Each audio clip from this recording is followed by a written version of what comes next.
Positive thinking is both a philosophy and an expression of faith. It teaches the cultivation of peace of mind, not as an escape from problems, but as a practical approach to creating a life that is personally and socially worthwhile. The way of life to which this book is a witness is very wonderful. Although the road can be a difficult one, it is also full of hope and victory and even joy. It is my sincere hope that you will take these principles to heart and discover for yourself how the power of positive thinking can truly change your life. The greatest secret for eliminating the inferiority complex, which is another term for profound self-doubt, is to fill your mind to the overflowing with faith. Develop a tremendous faith in God, and that will give you a humble yet soundly realistic faith in yourself. And how do you acquire this dynamic faith? Well, the answer begins with the study of the Scriptures and the use of prayer, lots of prayer. The Scriptures say, according to your faith be it unto you. The bigger your problem, the bigger your prayer should be. Drive your prayers deep into your doubts, into your fears and insecurities. Pray deep, big prayers that have plenty of strength, and you will come up with a powerful and vital faith. It is also helpful to go to a competent spiritual advisor, a minister, a priest, or a rabbi for instruction. The ability to make faith work for you is a skill, and like any skill, it must be studied and practiced to be perfected. One of the most powerful cures for self-doubt is the thought that you are not alone in this world, that Almighty God is actually with you, helping you, that He will be your companion, that He will stand by you, support you, and see you through every adversity. To practice this belief, simply affirm, God is with me, God is helping me, God is guiding me. Spend several minutes each day visualizing God's presence. Then practice believing that affirmation. Go about your business on the assumption that what you have affirmed and visualized is absolutely true. The release of power and confidence which this procedure stimulates will astonish you. Along with prayer and study of the Scriptures, another very effective way to build self-confidence is by suggesting confidence concepts to yourself. If your mind is obsessed by thoughts of insecurity and inadequacy, that is, of course, because such thoughts have dominated your thinking over a long period of time. You must give your mind a different and more positive thought pattern, and that requires discipline. In the busy activities of daily existence, the repetition of positive ideas can help re-educate the mind and make of it a power-producing plant. It is possible, even in the midst of your daily work, to drive confident thoughts into your consciousness. Let me tell you about a method one man discovered. This man once went around with the feeling that something terrible was going to happen to him, and it made his life miserable, of course. His mind was saturated with a sense of inferiority. This mental state was reflected in his business, which was doing poorly. But then he hit upon a plan which knocked all those thoughts out of his mind, a plan which allowed him to live with a sense of confidence in himself and in life. I'm a traveling salesman, he explained, and I drive around all day calling on my customers. I've discovered that while a person drives, he or she thinks all kinds of thoughts. If the pattern of thought is negative, one will think many negative thoughts during the day, And that's the way I used to be, he said. I used to drive around all day between calls with my mind full of fear and defeat. And that is one of the reasons my work was going so poorly. Then he showed me his plan. In his glove compartment, he kept a pack of small cards. He chose one and clipped it on the instrument panel of his car. It read, "If you have faith, nothing shall be impossible unto you." He pulled out another which read, "If God be for us, who can be against us?" He told me that as he drove around, he memorized these thoughts. He said, "I've learned to think differently as a result of this practice. The old insecurities that used to haunt me are just about all gone now. And instead of thinking thoughts of defeat and despair, I think thoughts of faith and courage. It is really wonderful the way this method has changed me. It has helped my business too. For how can you expect to make a sale if you approach a customer thinking you're going to fail? This plan is a very wise one. By filling his mind with affirmations of the presence, support, and help of God, this man actually changed his thought processes. He put an end to the domination of his long-held sense of insecurity. His potential powers were set free. Feelings of confidence depend upon the type of thoughts that habitually occupy your mind. If constantly you fix your attention upon dire events that might happen, the result is that you will constantly feel insecure. And what is even more serious is the tendency to create, by the power of thought, the very condition you fear. But when you fill your mind with thoughts of faith, confidence, and security, you force out all thoughts of doubt and weakness. One man I know used a process I'll repeat often in this tape. He went through the Bible and underlined every passage about courage and confidence that he could find. He then committed these lines to memory, in effect, cramming his mind full of the healthiest, happiest, and most powerful thoughts in the world. After a few weeks, the change in him was little short of remarkable. From almost complete defeat, he became an inspiring and confident personality. He now radiates courage and magnetism.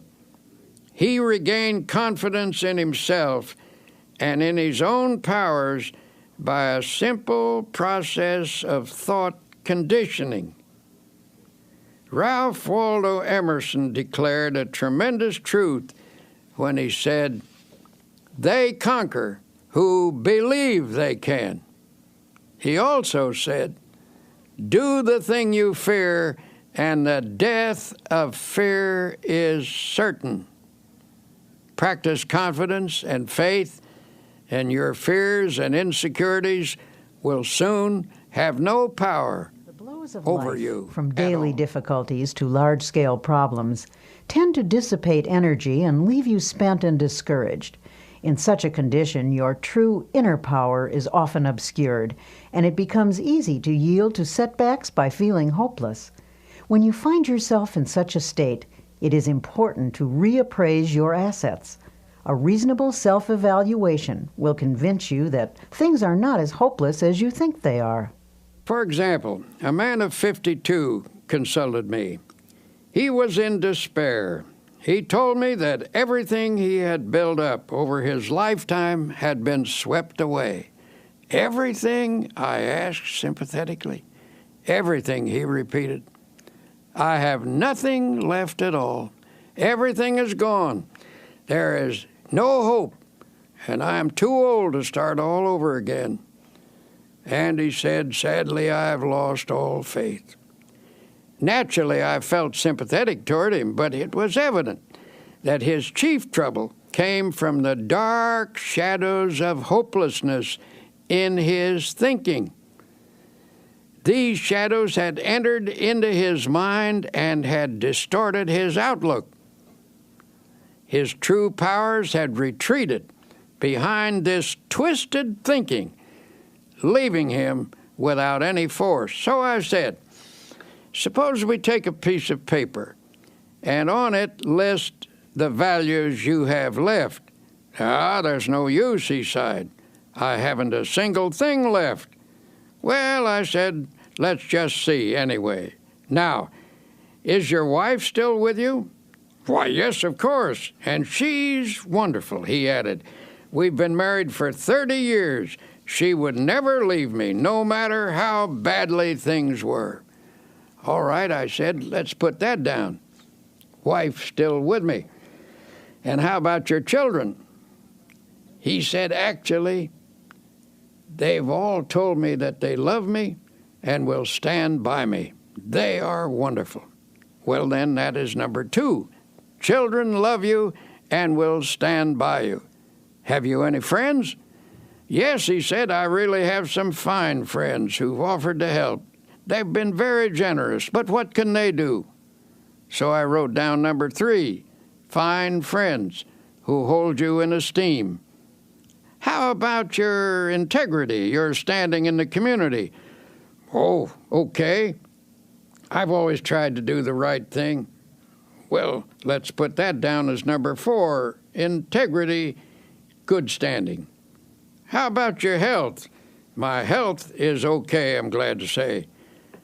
Number 5, then, is good physical health. How about the United States? Do you still think it's the best place to do business and is the land of opportunity? Well, you and me both agree that it's the only country in the world we'd want to live in, he replied. Well, then that's number 6. You live in the USA, land of opportunity, and you're glad to be here. Then I asked, how about your religious faith? Do you believe in God and that God will help you? Yes, he admitted, I don't think I could have gotten through this at all if I hadn't had some help from God. At this point, I read him the assets we'd listed. Then I shoved it across the table to him. Take a look at that, I said. You've got quite a total of assets there. I thought you told me everything had been swept away. He grinned sheepishly. I guess I never thought of the situation that way. Perhaps things aren't so bad at that, he said pensively. Maybe I can start all over again. If I could just get some confidence, if I could just get the feel of some power inside me. Well, in time, he did get that feeling, and he did start all over again. But he did so only when he changed his viewpoint, his mental attitude. It was faith that swept away his doubts and gave him more than enough power to overcome all of his difficulties. And I must admit, he had plenty at the time. A profound truth, that attitudes are more important than facts. Anything facing us, however difficult, is not as important as our attitude towards it. The secret to rising above most difficulties is simply to gain a more balanced view, with a slant that is weighted a bit on the positive side. So if you feel you are defeated and have lost confidence in your ability to win, tell you what you do. Take a piece of paper and make a list, not of the factors that are against you, but of those that are for you. If anyone thinks constantly of opposing forces, those forces will get built up until they assume a formidable strength, which they actually don't possess. But if you mentally visualize and affirm and reaffirm your assets, you will rise out of even the most awesome difficulty. Your inner powers will reassert themselves, and with the help of God, lift you from defeat to victory. To help you start building up your self-confidence, here are 7 suggestions. 1. Create a mental picture of yourself as a success. Hold on to this picture tenaciously. Never permit it to fade. Since your mind tries to complete what it pictures, always picture success, no matter how badly things seem to be going at the moment. Whenever a negative thought about your personal power comes to mind, deliberately voice a positive thought to cancel it out. 2. Don't build up obstacles in your imagination. Minimize them instead. Problems should be seen for what they are and never inflated by fearful thoughts. 3. Don't be awestruck by other people or try to copy them. Remember that most people, despite a confident appearance, are often as scared and as doubtful of themselves as you are. 4. Get a competent counselor to help you understand the origin of your feelings of inferiority and self-doubt. These feelings often begin in childhood. Self-knowledge leads to a cure. 5. Each day, practice the following affirmation. Repeat it out loud if possible. I can do all things through Christ who strengthens me. Here's another dynamic affirmation. If God be for us, who can be against us? 6. Make what you think is a true estimate of your own ability, then raise it 10%. Don't become egotistical, but develop a wholesome self-respect. Believe in your own God-released powers. 7. Put yourself in God's hands. To do that, simply state, I am in God's hands. Then believe you are now receiving all the power you need. Affirm that the kingdom of God is within you, in the form of adequate power to meet all of life's demands. Remind yourself that God is with you and there is nothing that can defeat him. Now, Dr. Peale illustrates an important fact about human nature. You can think your way to failure and misery, but you can also think your way to success and happiness. Because thoughts are real and dynamic, learning to harness their power is a crucial step in creating a life of your own choosing. Some years ago, I was working with a group of people to establish a nonprofit inspirational magazine. At one point, our endeavor was faced with severe financial problems. In other words, it was almost broke. And when it seemed almost impossible to keep going, I called a meeting. I invited a woman who had once contributed a nice sum to this magazine, hoping that lightning might strike twice in the same place. But this time, she said she would give us something of greater value than money. This rather surprised us, for under the circumstances, we couldn't think of anything more valuable than money. When she told us she was going to give us a creative idea, we didn't jump with enthusiasm. All we could think was, how can we pay our bills with an idea? But, as it turned out, an idea is precisely what helped us pay our bills. Every achievement in the world was first initiated as a creative idea. First the idea, then faith in it, then the means of implementing the idea. That is the way success proceeds. This woman continued. Now she said, here is the idea. What is your present trouble? Your trouble is that you lack everything, don't you? You lack money, you lack subscribers, you lack equipment, you lack courage. And why do you suppose you lack everything?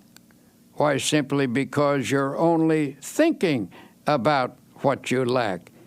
You are constantly thinking lack thoughts, and you have thereby created a condition of lack. She told us if you constantly think about what you don't have, you keep creating the conditions that keep you in this state.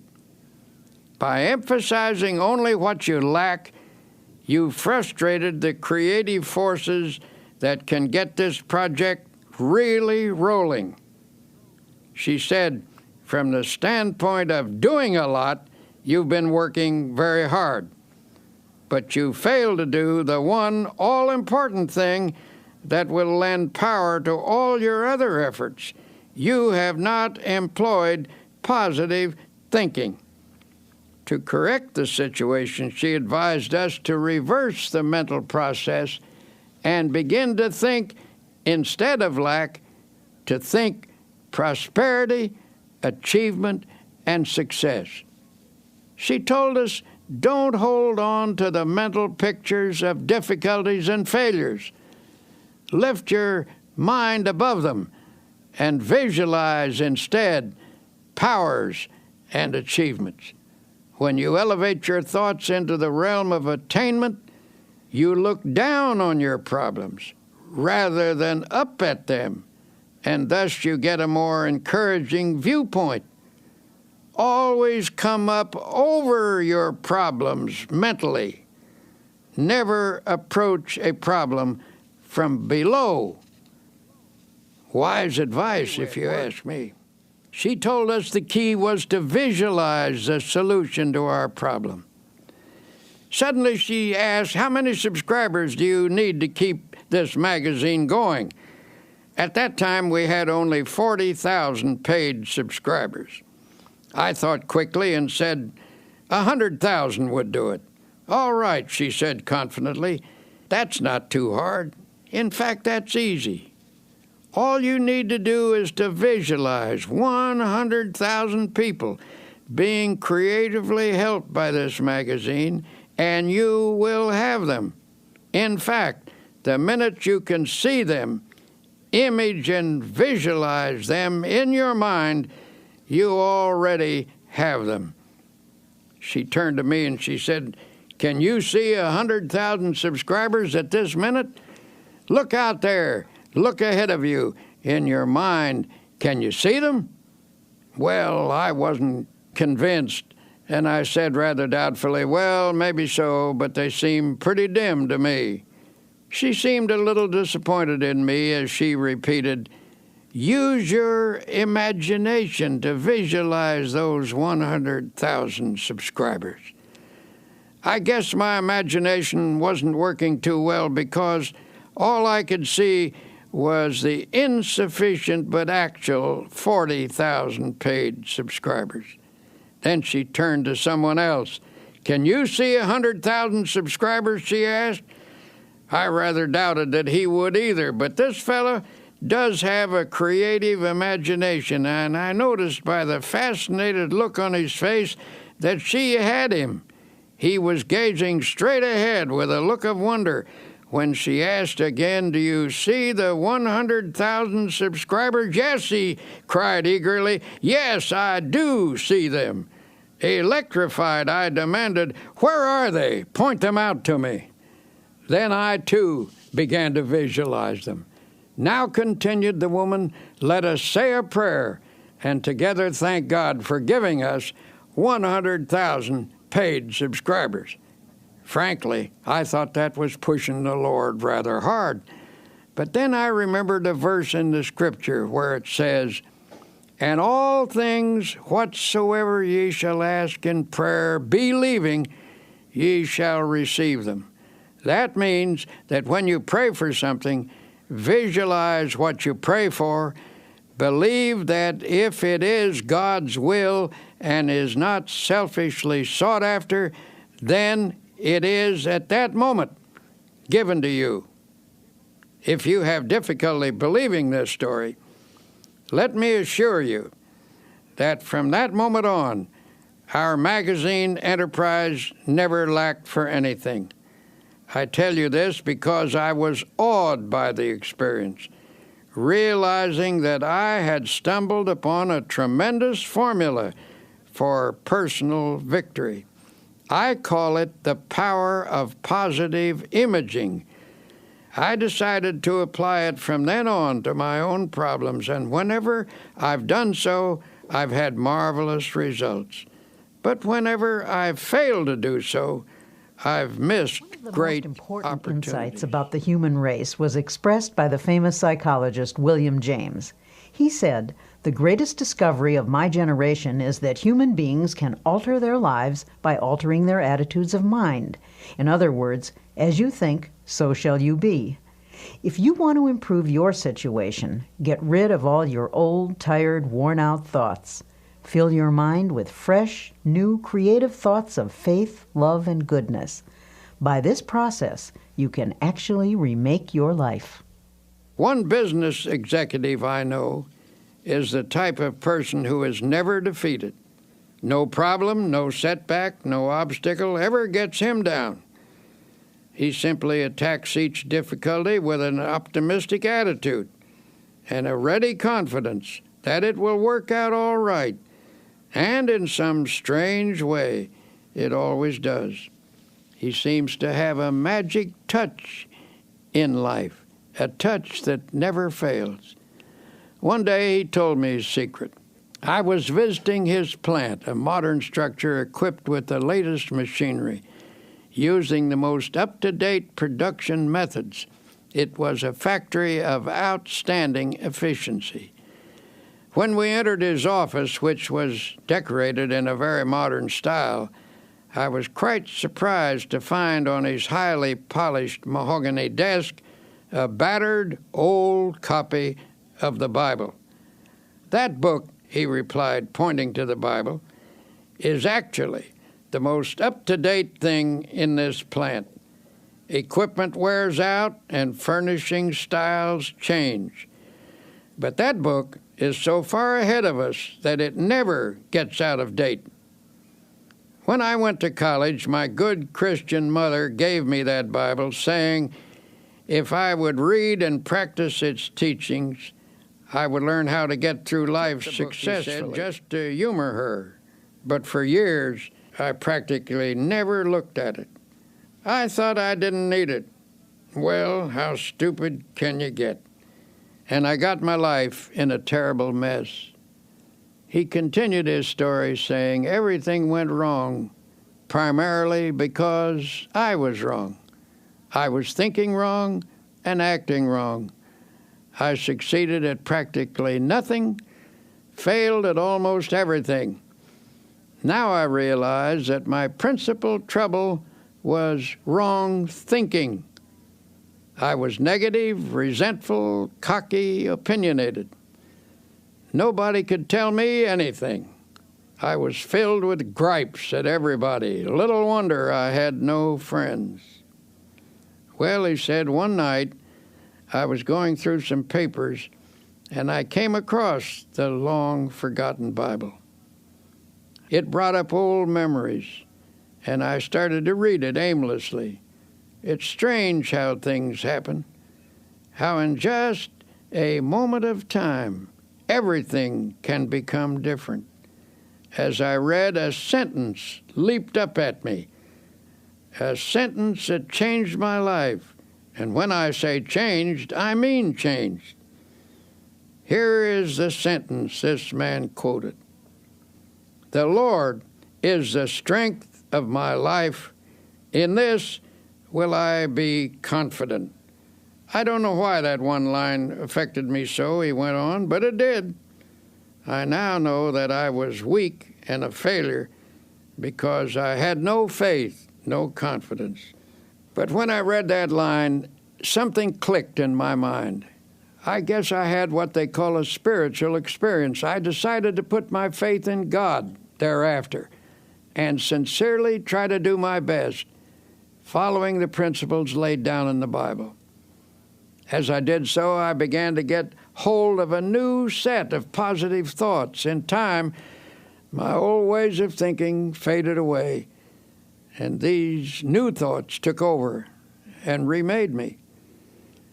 This incident illustrates an important fact about human nature, which is you can think your way to failure and misery, but you can also think your way to success and happiness. The world in which you live is not primarily determined by outward conditions and circumstances, but by the thoughts that habitually occupy your mind. As Emerson declared, a man is what he thinks about all day long. It has been said that thoughts are things, that they actually possess dynamic power. You can actually think yourself into or out of situations. You can make yourself ill with your thoughts, and by the same token, you can make yourself well by the use of a healing type of thought. Think positively, and you create an atmosphere that nurtures the development of positive outcomes. Potential positive ideas are working in your mind.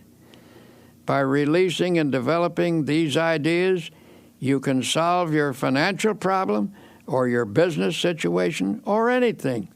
The practical use of your creative, positive thought pattern can remake your life, and you along with it. There was a time when I acquiesced in the silly idea that there is no relationship between faith and prosperity, that when one talked about religion, it should never be related to achievement, that it dealt only with ethics and morals or social values. But I came to realize that such a viewpoint limits the power of God and the development of the individual. Christianity teaches that there is a tremendous power in the universe, and that this power can and does dwell in personality. It is a power that can blast out all defeat and lift a person above every difficult situation. We have seen the demonstration of atomic energy. We know that astonishing and enormous energy exists in the universe. This same force of energy resides in the human mind. Nothing on earth is greater than the human mind in potential power. The average individual is capable of much greater achievement than he or she has ever realized. When you actually learn to release your potential power, you will discover that your mind contains ideas of such innovative and creative value that you need not lack for anything anymore. By the full and proper use of your power, stimulated by God's power, you can make just about anything of your life, anything you will pray for and work for. So, tell you what, look deeply into your mind. Amazing wonders are there. Here is a method that will help creative thoughts to flow freely from your mind. First, quiet your mind so that inspirations may rise from its depths. Believe that God is now, this minute, helping you. Form a picture in your mind of your life as it should be. Believe in it. Pray about it. Work at it. Never give up on it. Organize your life on a spiritual basis so that God's mighty principles really go to work within you. You will find that here is one of the greatest laws in the universe, and it's stated in 3 words: believe and succeed. In the final analysis, the basic reason a person fails to live a creative and successful life is because of error within himself. His thinking is wrong. When the 23rd Psalm says, "He leadeth me in the paths of righteousness," it not only means that a person is to depart from evil and do good, but that he is to change his thinking from wrong to right, from error to truth. The great secret of successful living is to reduce the amount of error in oneself and increase the amount of truth. It's just that simple. A constant stream of positive, God-guided thoughts creatively affects the circumstances of life. For inner truth always guides you toward the right path, and therefore leads to the right results.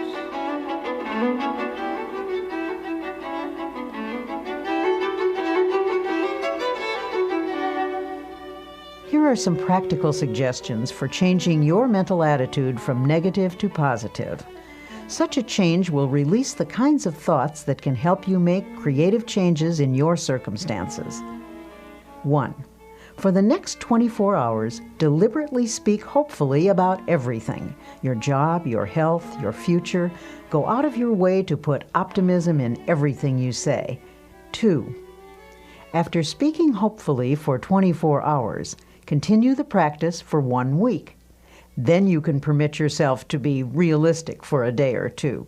You'll discover that what you meant by realistic a week ago was actually pessimistic, and what you now mean by realistic is something entirely different. It is the dawning of the positive outlook. When most people say they're being realistic, they delude themselves. They are simply being negative. 3. Feed your mind even as you feed your body. A healthy mind requires nourishing, wholesome thoughts. Start at the beginning of the New Testament and underline every sentence about faith. Continue doing this until you've marked every passage in the 4 books: Matthew, Mark, Luke, and John. 4. Commit all of those passages to memory. Learn one each day until you can recite the entire list from memory. This will take time, but remember, you've spent much more time being a negative thinker. Unlearning a negative pattern requires time and effort. 5. Make a list of your friends who are positive thinkers and deliberately cultivate their company. Don't abandon your negative friends, but get closer to those with a positive point of view until you've absorbed their spirit. 6. Try to avoid arguments, but whenever a negative attitude is expressed, counter with a positive and optimistic opinion. 7. Pray a great deal and always let your prayers take the form of thanksgiving. Assume that God is giving you great and wonderful things, for if you think He is, He surely is. God will not give you any greater blessing than you can believe in. Remember, according to your faith, be it unto you.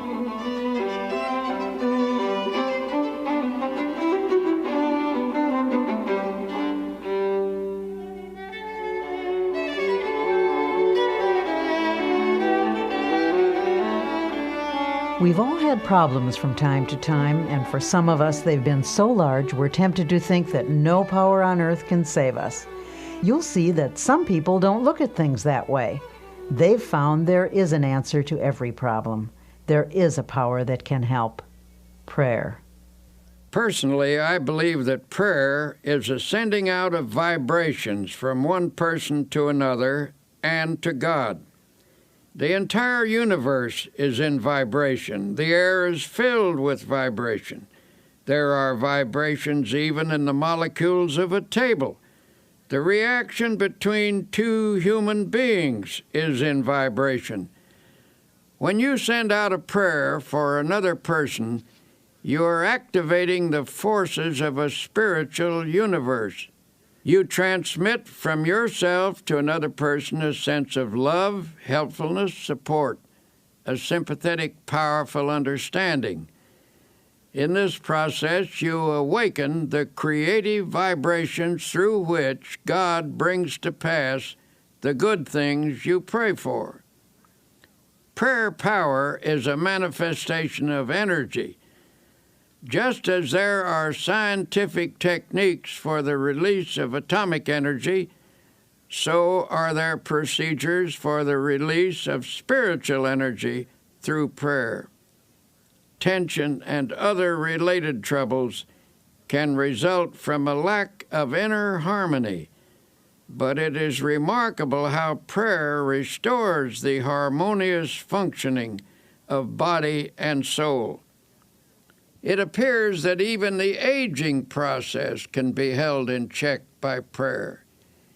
You need not lose your vital energy or become weak and listless just because of accumulating years.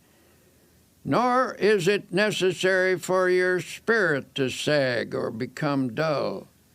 Prayer can actually freshen you up every evening and send you out renewed every morning.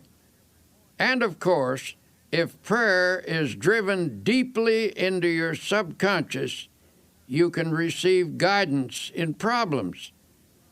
If you haven't experienced this power, perhaps you need to learn some new techniques of prayer. It is important to realize that you're dealing with the most tremendous power in the world when you pray. The process that most effectively opens your mind to God.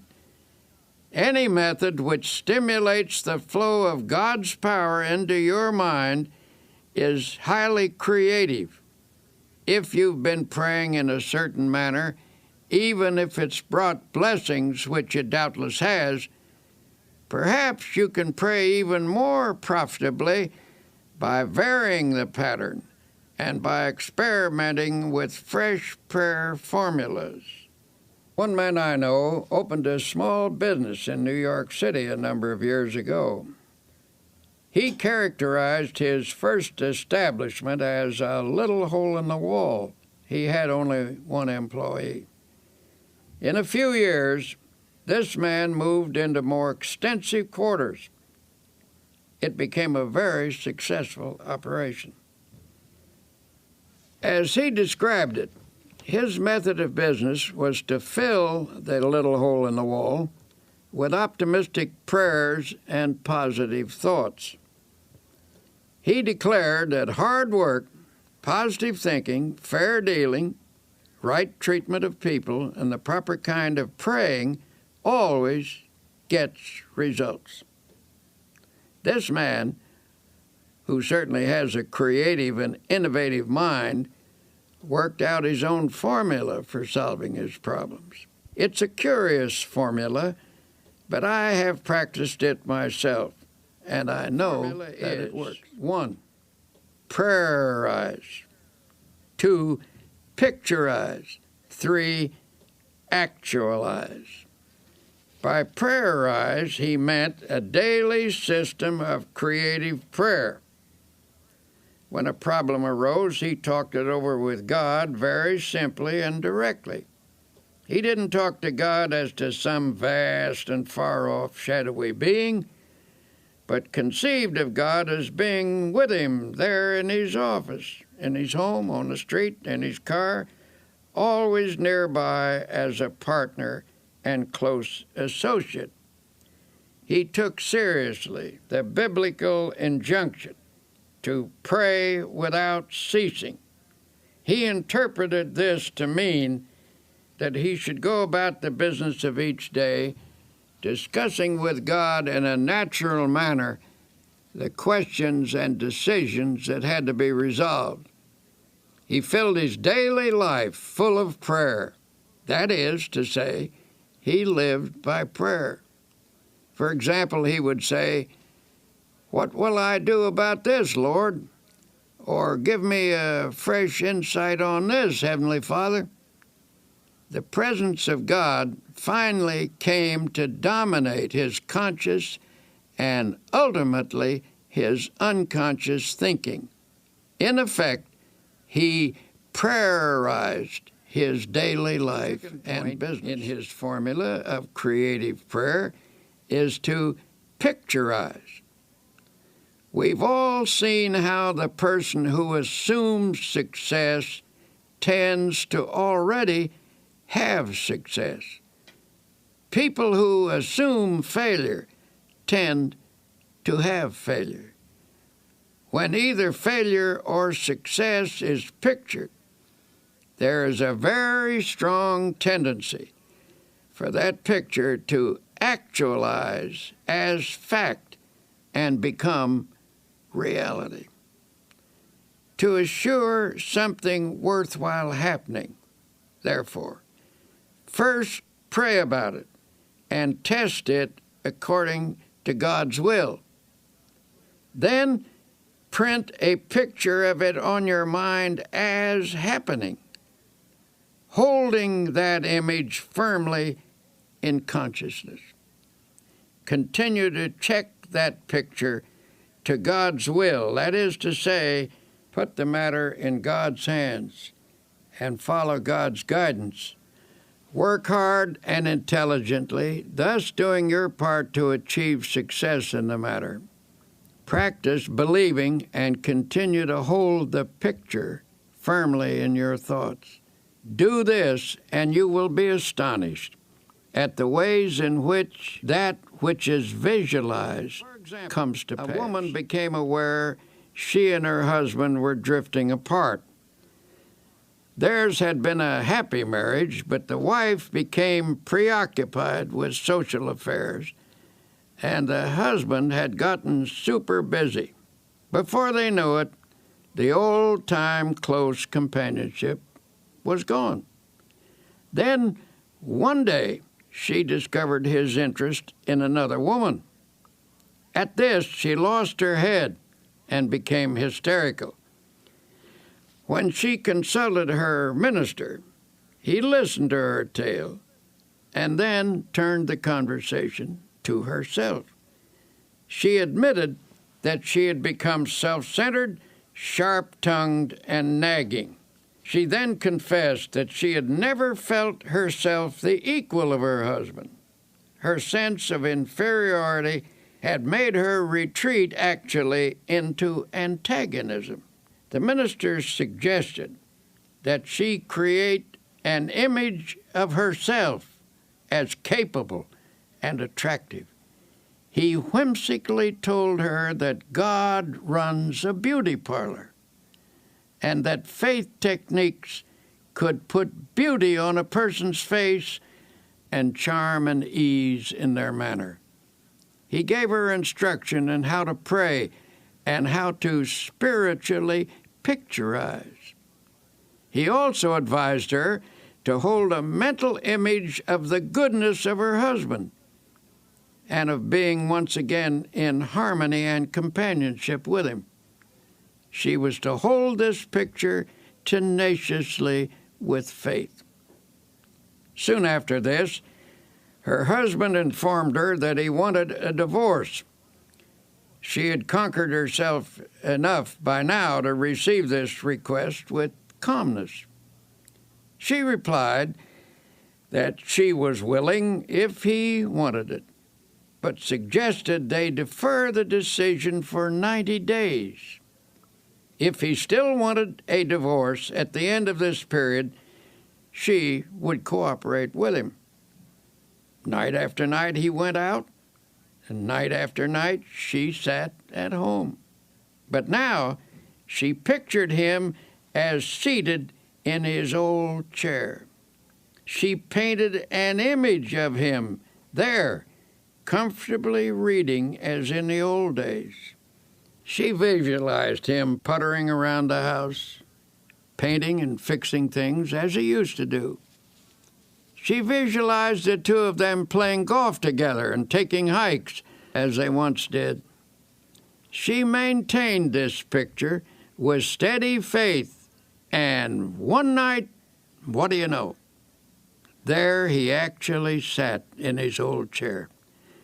She looked twice to be sure that it was the reality rather than the picturization, but perhaps a picturization is a reality, for at any rate, the actual man was actually there.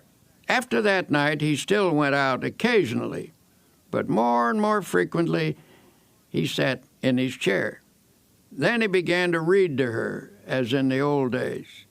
Finally, one sunny Saturday afternoon, he asked, "What do you say to a game of golf?" The days went by pleasantly until she realized that the 90th day had arrived. That evening she said quietly, "Bill, this is the 90th day." "What do you mean?" he asked, puzzled. "The 90th day. Why, don't you remember? We agreed to wait 90 days to settle that divorce matter, and this is the day." He looked at her for a moment, and then, hidden behind his paper, He casually turned a page and said, "Don't be silly. I couldn't possibly get along without you. Where did you get the idea I would ever leave you?" The New Testament says the kingdom of God is within you. It is informing us that God has provided us with all the potential abilities we need. It is up to us to tap and develop those powers. A man I know is the chief of 4 executives in a successful company. At regular intervals, these men have idea sessions. The purpose of these meetings is to tap all the creative ideas lurking in the minds of any of the 4. For this session, they use a room without telephones, buzzers, or other usual office equipment. Before starting this session, the group spends 10 minutes in silent prayer and meditation. They conceive of God as creatively at work in their minds. Each prays and meditates silently in his own way. Following the quiet period, all start talking, pouring out ideas that have come to their minds. Memos of the ideas are written on cards and thrown on the table.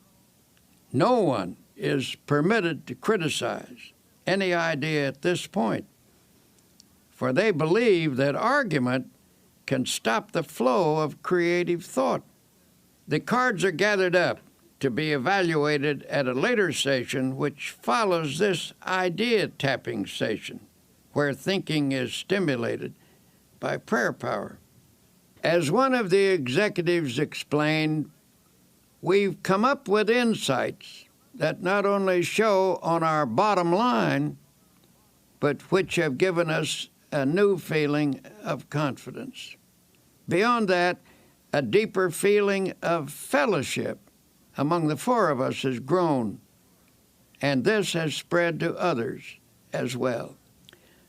Alert people everywhere are finding that by trying prayer power, they feel better, work better, sleep better, are better. A young woman came to me a while ago and admitted that she was filled with hate, jealousy, and resentment. She was also very apprehensive, always worrying about her children, that they would be sick or get into an accident or fail in school or something. Her life was an unhappy mixture of fear and worry. I told her that the practice of creative prayer could change her life. I suggested that she pray every day at the time the children were coming home from school and make her prayers an affirmation of God's protective care. Doubtful at first, she became a most enthusiastic practitioner of prayer. Here's what she wrote to me. My greatest progress dates from the time you told me that every day is a good day if you pray. I began to put into practice the idea of affirming that this would be a good day the minute I woke up in the morning, and I can positively say that I haven't had a bad or upsetting day since that time.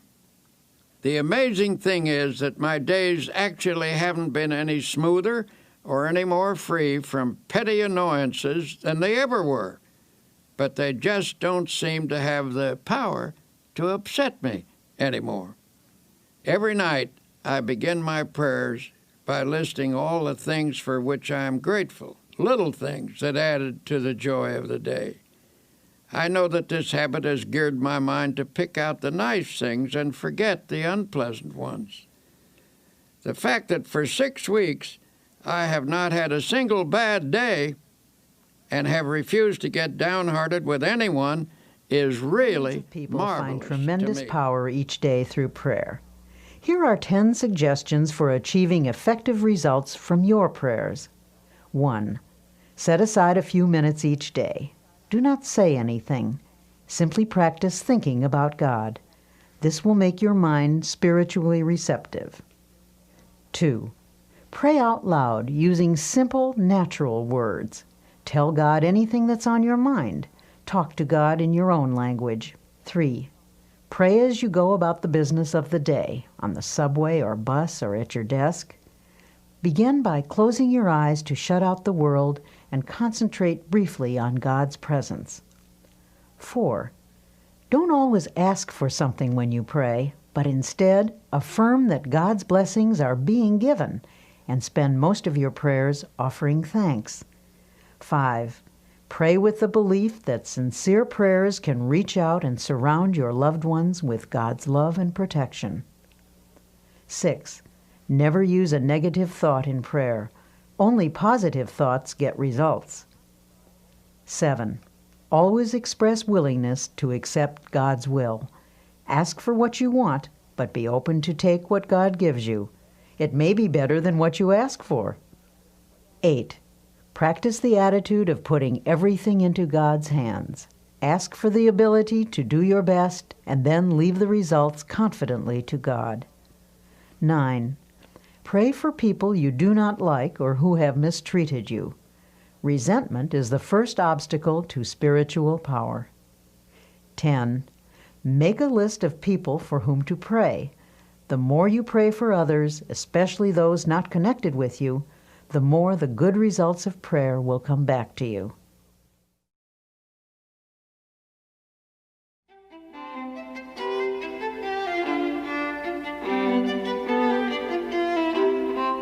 Some people, it seems, always have an extra dash of energy for just about any task they want to undertake.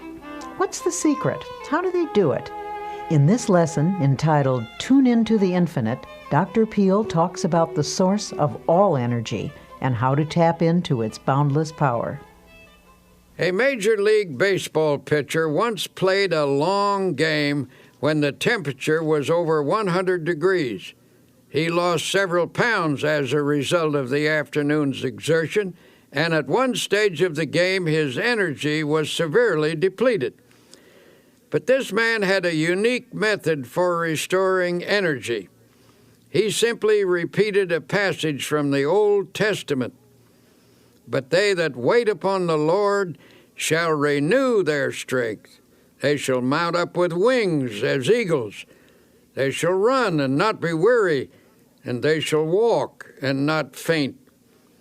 The pitcher completed the game with energy to spare. He explained the technique by saying, I sent a powerful energy-producing thought through my mind.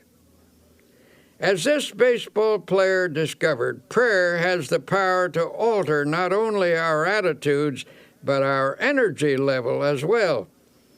How we think we feel physically has a definite effect on how we actually feel. If your mind tells you that you're tired, the nerves and the muscles accept that as a fact. If your mind is intensely interested in something, you can keep on with an activity indefinitely. In the same way, our spiritual life functions through our thoughts, especially when we pray.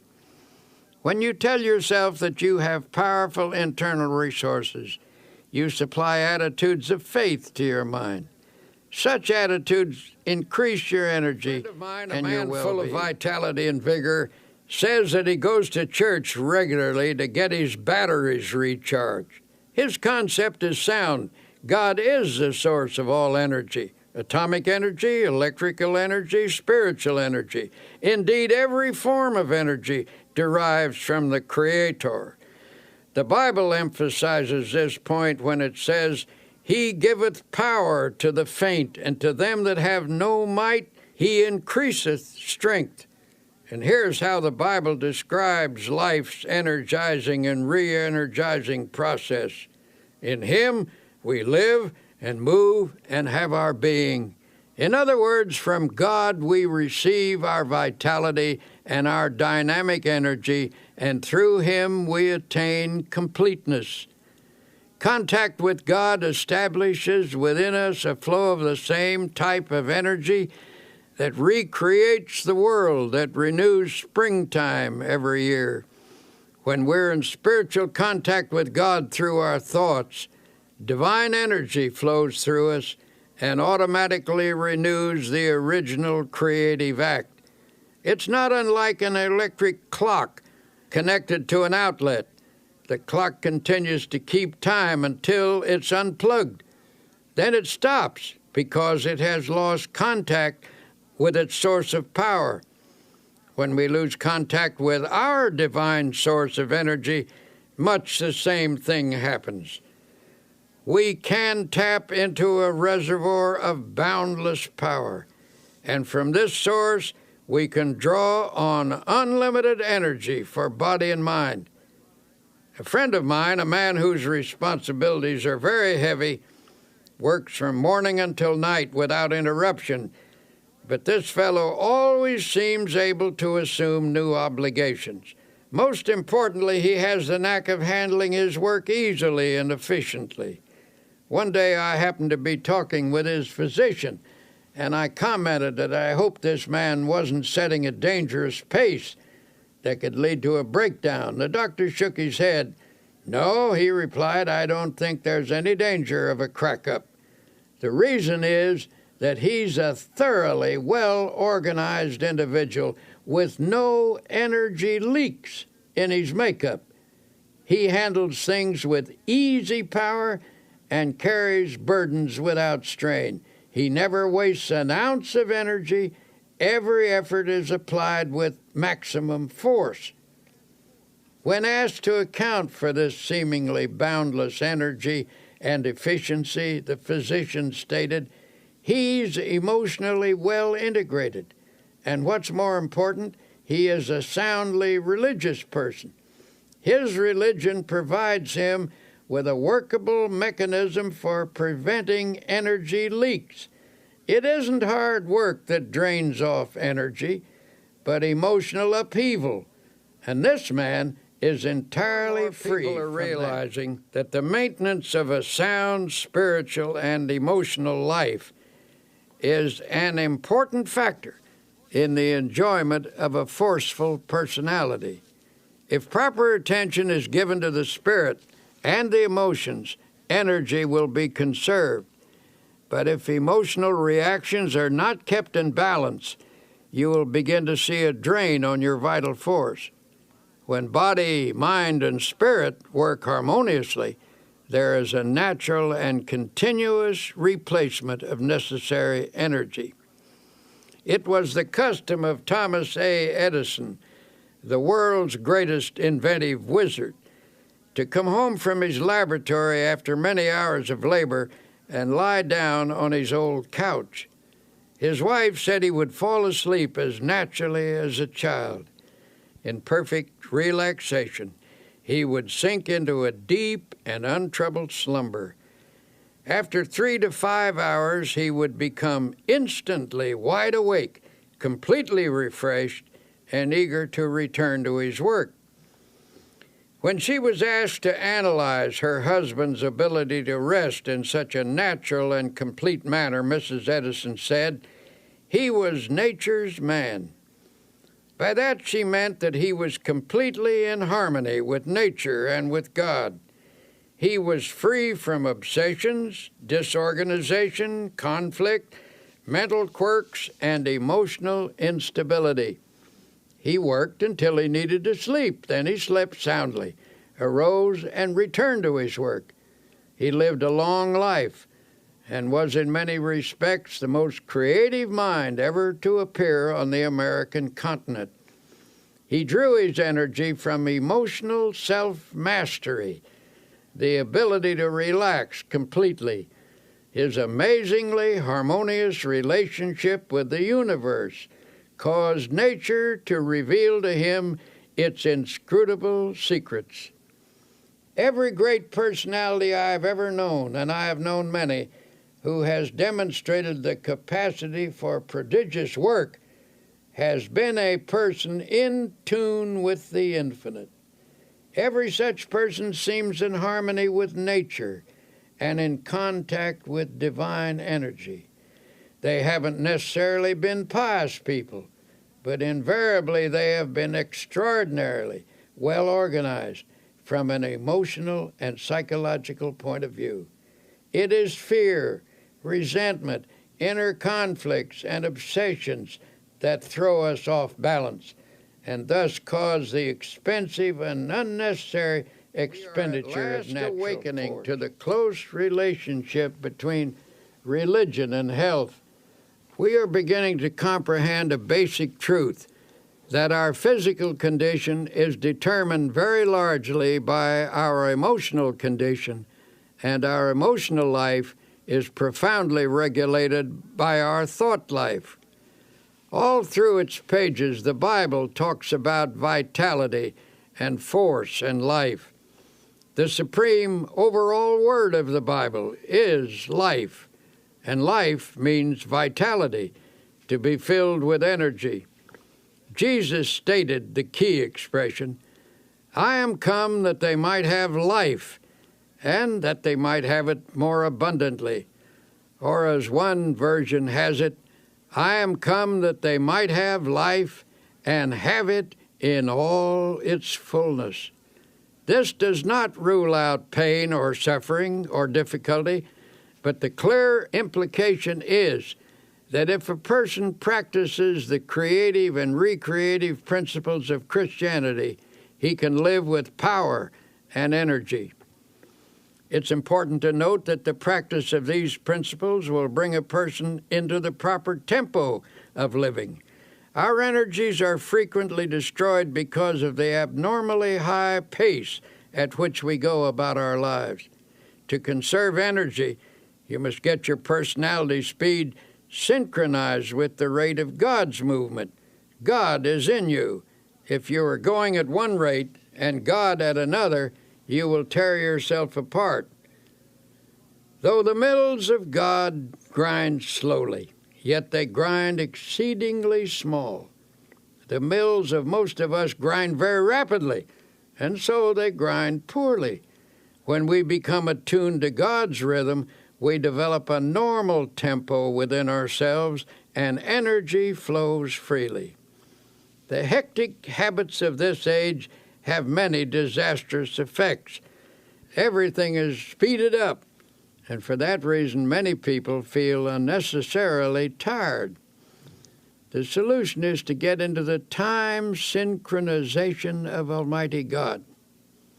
One way to do this is by going out some warm day and lying down on the earth. Get your ear close down to the ground and listen. You will hear all manner of sounds. You will hear the movement of the spheres, the wind in the trees, and the murmur of insects.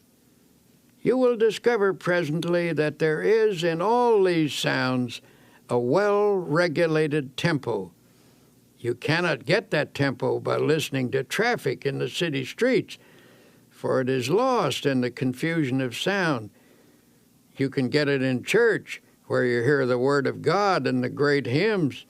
Truth vibrates to God's tempo in a church, but you can also find it in a factory, if you have a mind to. To get yourself in tune with the rhythm of God, first allow yourself to relax physically. Then conceive of your mind as also relaxing. Then visualize the soul as becoming quiescent, and pray as follows. Dear God, you are the source of all energy. You are the source of energy in the sun, in the atom, in all flesh, in the bloodstream, in the mind. I hereby draw energy from you as from an unlimited source. Then practice believing that you do receive energy. Keep in tune with the tired simply because They aren't interested in anything. Nothing ever moves them deeply. To some people, it makes no difference what's going on or how things go. Their personal concerns are more important than all crises in human history. Nothing makes any real difference to them except their own little worries, desires, and hates. They wear themselves out by stewing about a lot of inconsequential things that amount to nothing. The surest way not to become tired is to lose yourself in something in which you have a profound conviction. A famous statesman finished his 7th speech of the day and still had energy to spare. I asked him why he wasn't tired, and he said, "I believe absolutely in everything I said in those speeches. I'm enthusiastic about my convictions." And that's the secret. He was on fire for something. He was pouring himself out, and you never lose energy and vitality in so doing. You only lose energy when life becomes dull in your mind. When you're doing nothing, your mind gets bored, and then you feel tired. But you don't have to be tired. Get interested in something. Get absolutely enthralled in something. Throw yourself into it with abandon. Get out of yourself. Be somebody. Do something. Don't sit around moaning about things, reading the paper, saying, "Why don't they do something?" The person who is out doing something isn't tired. The more you get absorbed in something bigger than yourself, the more energy you will have. You won't have time to think about yourself and get bogged down in your emotional difficulties. Another frequent cause of diminishing energy is staleness. The pressure, monotony, and unceasing continuity of responsibilities dull the freshness of mind which a person must have to approach his work successfully. During such dry periods, you have to expend much more energy to do with difficulty what you once did with comparative ease. A solution for this state of mind was employed by a businessman, the president of the board of trustees of a certain university. A professor who had once been outstanding and extraordinarily popular began to slip in teaching ability and in the power to stimulate his students. It was the verdict of the students, as well as the private opinion of the trustees, that this teacher must either recover his former teaching abilities or it would be necessary to replace him. The professor was told that the Board of Trustees was giving him a 6 months leave of absence with all expenses paid and with full salary. There was only one stipulation, that he go away to a place of rest and give himself over to gaining a complete renewal of strength and energy. The board invited him to use a cabin which he himself owned in a wilderness setting and made the curious suggestion that he take no books except one, the Bible. He suggested that the professor's daily program be walking, fishing, some manual work in the garden, and an extended period of reading the Bible. He encouraged the professor to memorize as many passages as possible in order to saturate his mind with the great words and ideas which the book contains. He said, "I believe that if you spend 6 months outdoors chopping wood, digging in the soil, reading the Bible, and fishing in deep lakes, you will become a new man." The professor agreed to this unique proposal. His adjustment to this radically different mode of life was an easier one than he or anyone who knew him expected. In fact, he was surprised to find that he actually liked it. After he became accustomed to active outdoor living, he discovered it had an immense appeal for him. He missed his intellectual associates and his reading for a while, but forced back upon the Bible, his only book, he became immersed in it. To his amazement, he found the Bible to be, as he put it, a library within itself. In the pages of the Bible, he found faith and peace and power. In 6 months, he was a new man. When he returned to teaching, his colleagues and students found him a person of compelling power and exciting inspiration. His staleness had gone, and the old-time energy returned. The spiritual retreat caused his power to surge again and renewed his zest for living. Here are a few suggestions for increasing your energy and vitality. 1. Remember, how you think you feel physically has a definite effect on how you actually feel. Tell yourself frequently that you have powerful internal resources. 2. God is the source of all energy.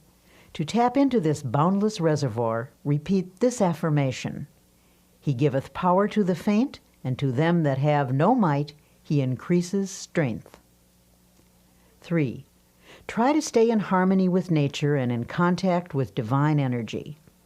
People who are free of fear, resentment, inner conflicts, and obsessions have an abundance of energy because they don't waste their precious emotional resources. 4. Get interested in something.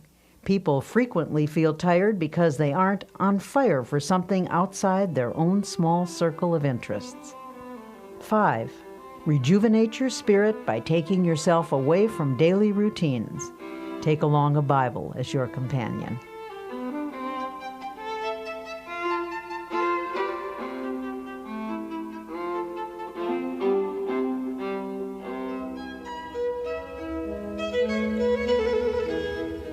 In a chaotic world, a sense of inner harmony is increasingly difficult to achieve.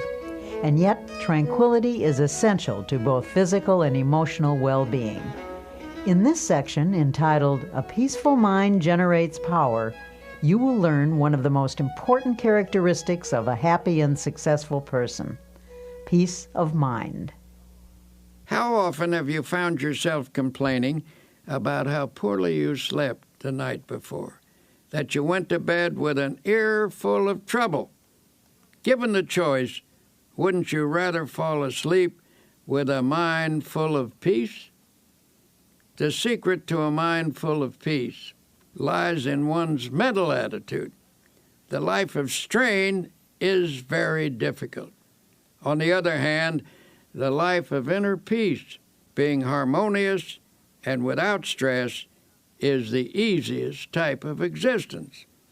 It is a life which accepts God's gift of peace and embraces the attitude of relaxed trust in Him. The first technique recommended is to practice emptying the mind. I cannot emphasize enough the importance of a frequent mental catharsis. This means clearing the mind of fears, hates, insecurities, regrets, and guilt. The mere attempt to empty the mind tends to give relief.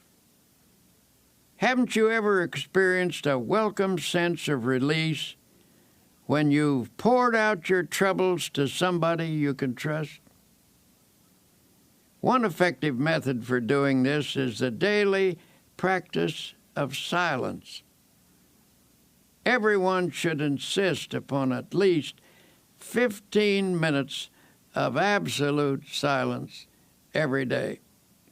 Go alone into the quietest place available and sit or lie down. Do not talk, do not write, do not read. Think as little as possible. Conceive of your mind as the surface of a body of water and see how nearly quiet you can make it so that there isn't even a ripple. When you've attained a quiescent state, begin to listen for the deeper sounds of harmony and beauty and of God that are to be found in the essence of silence. I was once conducting a religious service on an ocean liner on a voyage to Hawaii. In the course of my talk, I suggested that people who were carrying worries in their minds go to the stern of the vessel and imaginatively take each anxious thought out and drop it into the ocean and watch it disappear in the wake of the ship. It seemed an almost childlike suggestion, but a man who had quite a no-nonsense manner came to me later that day and said, "You know something? Every evening at sunset, as long as this voyage lasts, I'm going to drop all my worries overboard until I develop the ability to cast them entirely out of my consciousness at will. Every day I shall watch them disappear in the great ocean of time." Doesn't the Bible say something about forgetting those things that are behind? Of course, just emptying the mind is not enough. To prevent those old unhappy thoughts from sneaking in again, you must refill the mind immediately with creative and healthy thoughts. These happy thoughts will stand guard when the old fears, hates, and worries that used to haunt you try to edge back in again. At intervals during the day, practice thinking a carefully selected series of peaceful thoughts. Let mental pictures of the most peaceful scenes you have ever witnessed pass across your mind. For example, you might see a beautiful valley filled with the hush of evening time as the shadows lengthen and the sun sinks to rest. Or you could recall the silvery light of the moon falling upon rippling waters, or the sea washing gently upon soft shores of sand. Serene images like these will work upon your mind as a healing medicine. You might also practice the techniques of repeating beautiful words out loud. Words have profound suggestive power, and there is healing in the very saying of them. Utter a series of panicky words, and your mind will immediately go into a mild state of nervousness. You will perhaps feel a sinking in the pit of your stomach that soon affects your entire body. If, on the other hand, you speak peaceful, quieting words, your mind will react in a peaceful manner. Use such words as, for example, tranquility. Repeat the word slowly several times. Tranquility is one of the most beautiful and melodic of all English words, and the mere saying of it tends to induce a tranquil state. It is also helpful to use lines from poetry. When peaceful quotations are dropped in the subconscious, they lubricate the mind with peace. Here is one from a 16th century mystic. "Let nothing disturb you. Let nothing frighten you.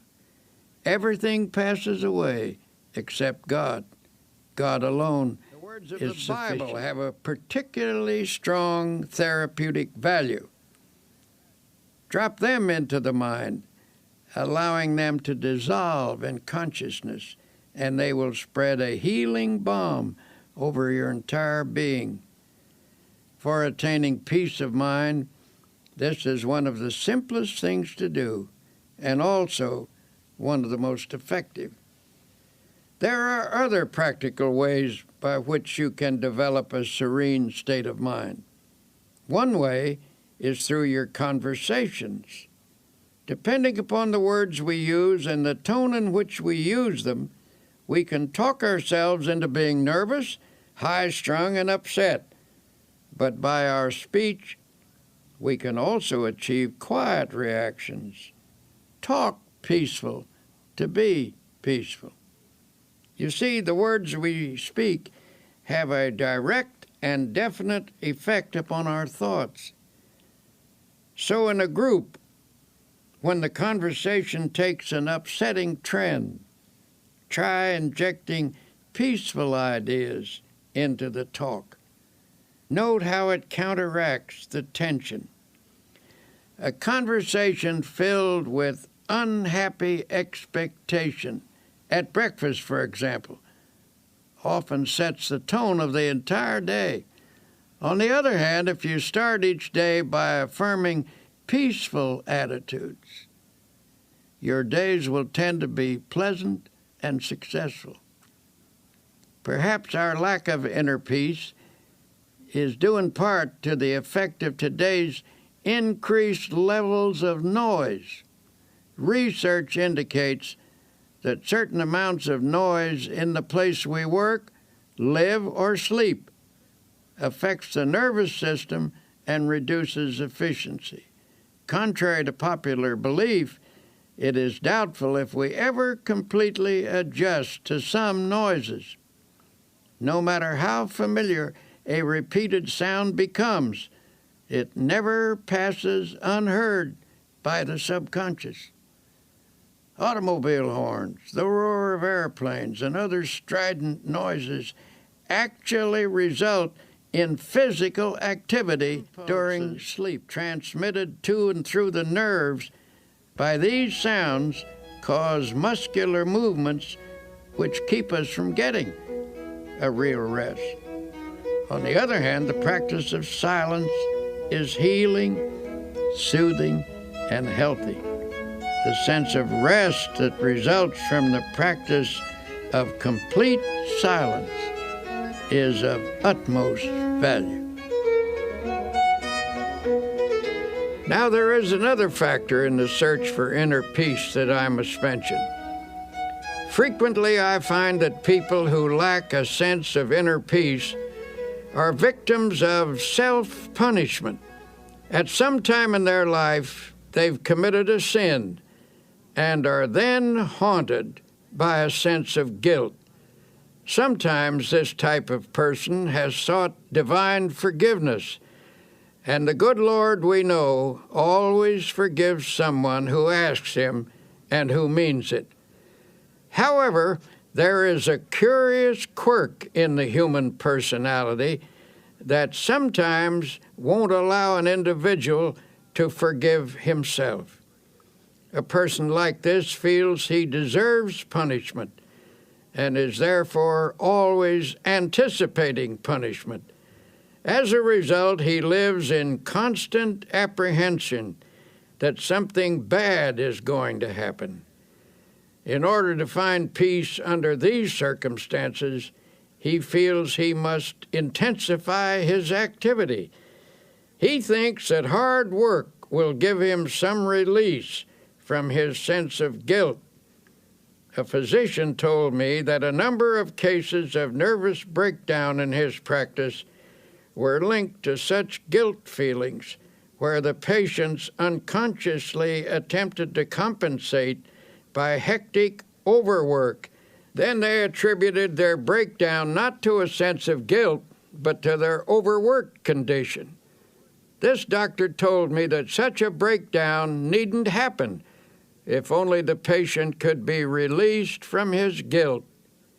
Under such circumstances, peace of mind can be found by yielding the guilt as well as the tension it produces to the healing therapy of God. An acquaintance at a quiet resort hotel. This was a high-pressured, hard-driving, and exceedingly nervous businessman.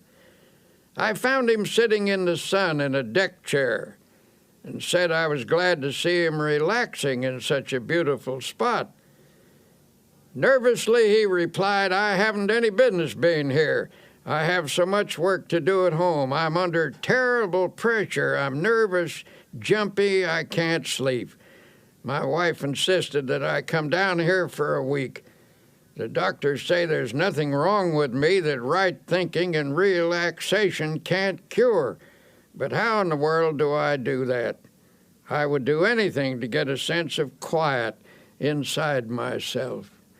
We talked a bit, and it came out that he was always worrying that something sinister was going to happen.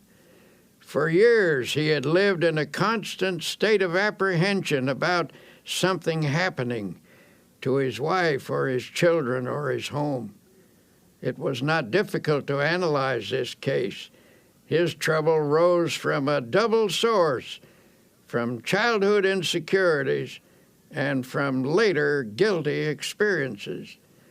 His mother had always felt that something was going to happen, and he absorbed her anxiety feelings.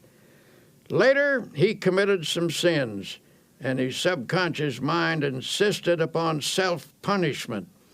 As a result of this unhappy combination, he was now suffering from a highly inflamed state of nervousness. Finishing our conversation, I stood beside his chair a moment. There was no one near, so I rather hesitantly suggested, "Would you by any chance like me to pray with you?" He nodded, and I put my hand on his shoulder and prayed. Dear Jesus, as you healed people in the long ago and gave them peace, heal this man now. Give him fully of thy forgiveness, and help him to forgive himself.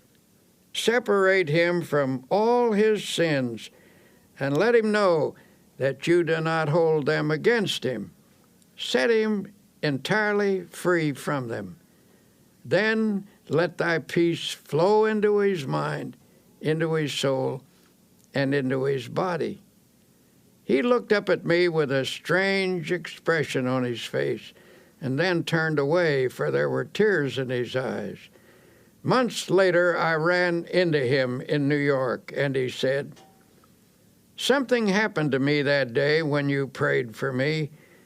I felt a strange sense of quietness and peace," and he added, "healing." This man now goes to church regularly and reads the Bible every day. He follows the laws of God and has a great deal of driving force. This is a healthy, happy man, for now he has peace in his heart and in his mind. If you're having trouble finding peace of mind, here are a few exercises. 1. Every day, put aside 15 minutes for yourself when you can find absolute silence. Go alone into a quiet place and sit or lie down. Think as little as possible. Allow the silence to open you up to feelings of harmony and beauty. 2. From time to time during the day, practice concentrating on a selected series of peaceful thoughts. Think of your past as a painting from which you can choose the most serene moments you have ever experienced. Allow your mind to dwell in those scenes until you feel you are present in that place and absorbing its tranquility. 3. Practice the technique of repeating beautiful words out loud. Words have profound powers of suggestion, and there is healing in the very saying of them. 4. The words of the Bible are especially therapeutic. Drop them into your mind, allowing them to dissolve in your consciousness, replacing negative thoughts. When your daily pace is a frantic one, it's more important than ever to remember that peace of mind is essential to efficiency, no matter what you do. Dr. Peale's prescription for accomplishing more in your life is to relax for easy power through the healing properties of calmness and quiet. Do you ever fume and fret? Here is a picture of yourself if you do. The word fume means to boil up, to blow off, to be agitated. It conjures up images of someone who is seething and distraught. The word fret is equally descriptive. It is reminiscent of a sick child in the night, a petulant and irritating half-cry, half-whine. To fret is a term usually used when talking about children, but unfortunately it frequently describes the emotional reaction of many adults. The Bible advises us to fret not thyself. This is sound advice for people of our time. If we are to have power to live effectively, we just need to stop fuming and fretting and find instead real peace of mind. But how do you go about doing that? A first step is to reduce your pace, or at least the tempo of your pace. We don't usually realize how fast we're driving ourselves. Many people destroy their bodies by this pace, but even worse, they tear their minds and souls to shreds as well. The pace at which we live is determined by our thinking habits. It's possible for someone to live a quiet, physical existence and yet maintain a fast tempo emotionally. When the mind goes rushing on pell-mell from one feverish attitude to another, it becomes feverish too. This overstimulation produces fatigue, frustration, and emotional illness. And if this effect is so physically and emotionally pronounced, imagine what it does to that deep inner essence of the personality known as the soul. It is impossible to have peace of soul if one's tempo is so feverishly accelerated. God simply won't go that fast. He will not endeavor to keep up with you. He says, in effect, go ahead if you must with this foolish pace, and when you are worn out, I will offer you my healing. But I can make your life rich if only you will slow down and live and move and have your being in me. God moves imperturbably, slowly, and with perfect organization. The only wise rate at which to live is at God's rate. God gets things done, and they are done right, and He does them without hurrying. He neither fumes nor frets. He is peaceful and therefore very efficient. This same peace is offered to us. Peace I leave with you. My peace I give unto you.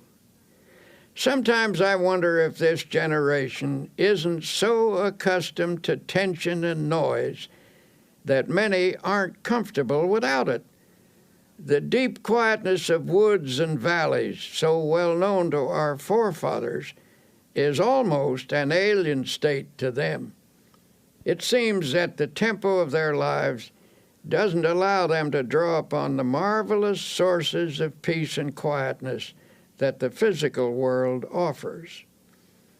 One summer afternoon, my wife and I went for a long walk in the woods. We were stopping at a beautiful lake mountain house, which is set in one of the finest natural parks in this country, 7,500 acres of virgin mountainside, in the middle of which is a lake that is set like a gem in the forest. Here you come out of the deep woods onto some noble promontory and rest your eyes on great valleys set among hills, rock-ribbed and ancient as the sun. These woods, mountains, and valleys constitute what ought to be a sure retreat from every confusion in this world. On this afternoon as we walked, there was a mixture of summer showers and sunlit hours. We were drenched and started to fret about it a bit because it took the press out of our clothes. Then we told each other that it doesn't hurt a human being to get drenched with clean rainwater, that the rain feels cool and fresh on one's face, and that you can always sit in the sun and dry yourself out. So we walked under the trees and talked, and then fell silent. We were listening deeply to the quietness. In the strict sense, the woods are never still. There is tremendous activity always in the process. But on this beautiful afternoon, nature's sounds were quiet, harmonious. Nature was laying its hand of healing quietness upon us, and we could actually feel the tension being drawn off. Just as we were falling under this spell, the faint sounds of something passing for music came to us. It was a nervous, high-strung music, so popular these days. And presently through the woods came 3 young people, and one of them was lugging a portable radio. City people out for a walk in the woods, and tragically enough were bringing their noise along with them. They were nice folk, too, for they stopped and we had a pleasant talk with them. It occurred to me to ask them to turn that thing off and listen to the music of the woods. But I didn't feel it was my business to instruct them, and finally they went on their way. We commented on the loss they were incurring, that they could pass through this peacefulness and not give ear to the music that is as old as the world, harmony and melody the like of which man has never equaled, the song of the wind through the trees, the sweet notes of birds singing their hearts out, the whole background of the music of the spheres. Remember the words of Jesus, "Come ye yourselves apart into a desert place and rest a while." Frequently enough, I've had to remind myself to practice this truth.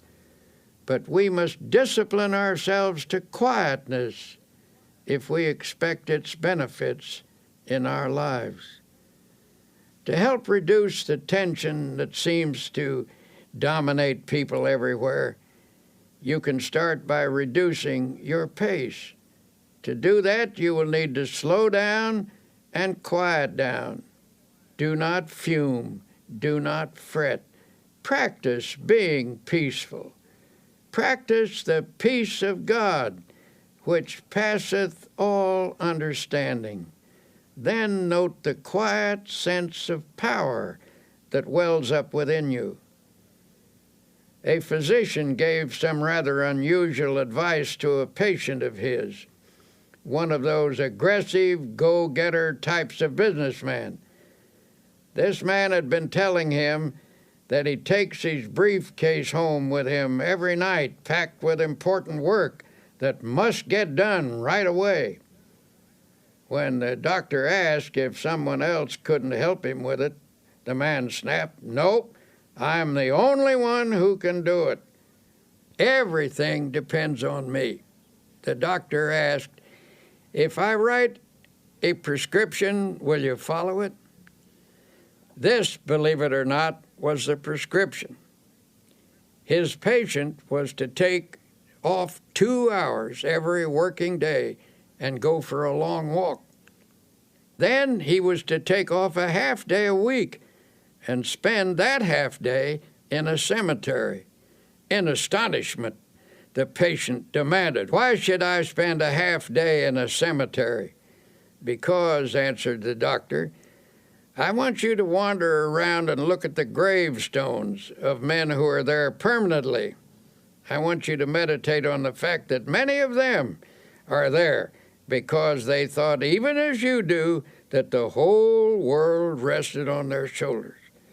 Meditate on the solemn fact that when you get there permanently, the world will go on just the same.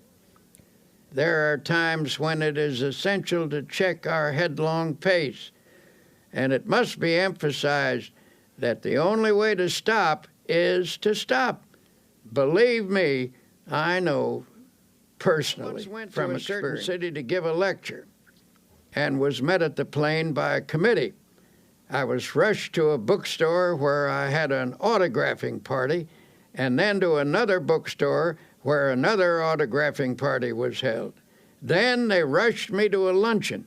After rushing through the luncheon, I was rushed to a meeting. After the meeting, I was rushed back to the hotel, where I changed my clothes and was rushed back to a reception, where I met several hundred people and drank 3 glasses of fruit punch. Then I was rushed back to the hotel and told I had 20 minutes to dress for dinner. When I was getting dressed, the phone rang and somebody said, "Hurry, hurry, we must rush down to dinner." Excitedly, I chattered, "I will rush right down." I rushed from the room and was so excited that I could scarcely get the key into the lock. Hastily, I checked myself to make sure I was completely dressed and rushed toward the elevator. All of a sudden, I stopped. I was out of breath. I asked myself, just what is this all about? What is the meaning of this ceaseless rush? This is ridiculous. Then I declared independence and said, I don't care if I go to dinner or not. I do not care whether I make a speech.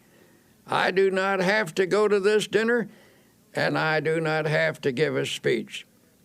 So deliberately and slowly I walked back to my room and took my time about opening the door. I telephoned the man downstairs and said, if you want to eat, go ahead.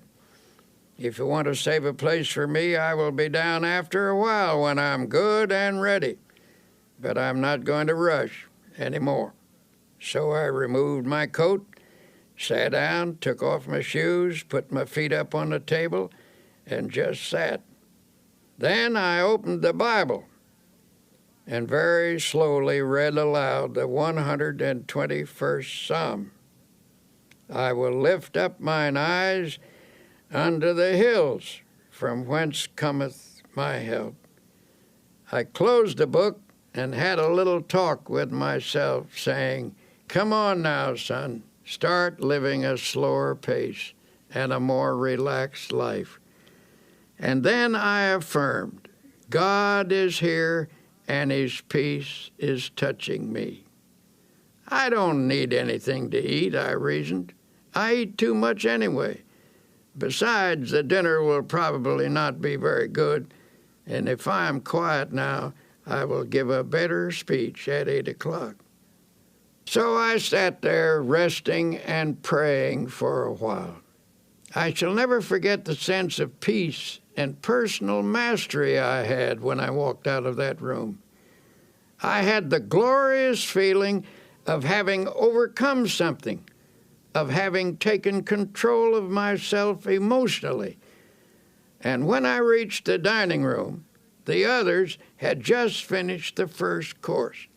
All I missed was the soup, which by general consent was no great loss.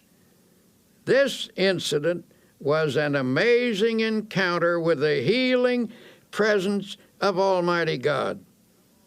I gained this experience simply by stopping, by quietly reading the Bible, by sincerely praying, and by thinking some peaceful thoughts for a few moments. To attain emotional control, the daily practice of healing techniques is essential. Emotional control cannot be gained in any magical or easy way. The only sure method is by working at it regularly and by developing creative faith. To develop a calm control, it is necessary to think calmness. For as I've said before, the body responds sensitively to the type of thoughts that pass through the mind. It is also true that the mind can be quieted by first making the body quiet. Don't pace the floor. Don't wring your hands. Don't pound or shout or argue or walk up and down. Don't let yourself get worked up into a dither. In a meeting where a discussion was going on which finally became rather bitter. Tempers were getting frayed, and some of the participants were decidedly on edge. Sharp remarks were exchanged. Suddenly one man got up, took off his coat, opened his collar, and lay down on a couch. Everyone was astonished, and someone asked if he felt ill. "No," he said, "I feel fine. But I'm beginning to get mad. And I have learned that it is difficult to get mad lying down." We all laughed, and the tension was broken. So I urge you to slow down. For whatever you really want will be there when you arrive, if you work toward it without stress, without pressing. If, proceeding under God's guidance and in His smooth and unhurried tempo, it is not there, then it was not supposed to be there. If you miss it, perhaps you should have missed it. Try to develop a normal, natural, God-ordered pace. Practice and preserve mental quiet. Learn the art of letting go of all nervous excitement. To do this, stop at intervals and affirm, "I now relinquish nervous excitement. It is flowing from me now. I am at peace." You have a tendency to fume and fret. Here are some exercises that can help you achieve a more peaceful inner tempo. 1. Sit relaxed in a chair. Yield yourself completely to the chair. Starting with your toes and proceeding to the top of your head, conceive of every part of your body as relaxing. Affirm this relaxed state by saying, "My toes are relaxed, my fingers are relaxed, my facial muscles are relaxed," and so on. 2. Think of your mind as the surface of a lake in a storm, tossed by waves and whipped by the wind. Then imagine the waves subside and the surface placid and smooth. 3. Spend 2 or 3 minutes thinking of the most beautiful and peaceful scenes you have ever beheld. A mountain at sunset, for example, or a deep valley filled with the hush of early morning, or a woods at noonday, or moonlight upon rippling waters. In your memory, relive these scenes. 4. Make a mental list of times in your life when you've been conscious of God's watchful care. Recall how He brought things out right and took care of you when you were worried and anxious. Then recite aloud this line from an old hymn: "So long thy power hath kept me, sure it still will lead me on." 5. Repeat the following quotation, which has a great power to relax and quiet the mind. "Thou wilt keep him in perfect peace, whose mind is stayed on thee." Repeat this aloud if possible, so that by the end of the day you will have said it many times. Conceive of these words as active, vital substances that permeate your mind and send a healing balm to every area of your heart and mind. The connection between the mind and the body is a subtle but powerful one. Emotional turmoil can sap your energy, reduce your efficiency, cause poor health, and of course, steal your chances for happiness. Here's Dr. Peale with some thoughts on reversing this process and restoring your vitality. A physician I know says many of his patients have nothing wrong with them except their thoughts. He has a favorite prescription for some of them, and it's a verse from the Bible, no less. It reads, "Be ye transformed by the renewing of your mind." He finds that when his patients change the pattern of their thoughts, they actually achieve a more peaceful state of mind. And that helps to produce health and well-being.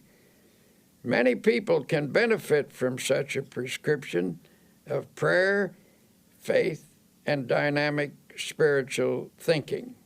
Here's an example. The sales manager of a large company had experienced a serious decline in both ability and energy. He had once been a man of outstanding efficiency and power, but in the last year or so, he'd lost his creative skill and sales were slipping badly.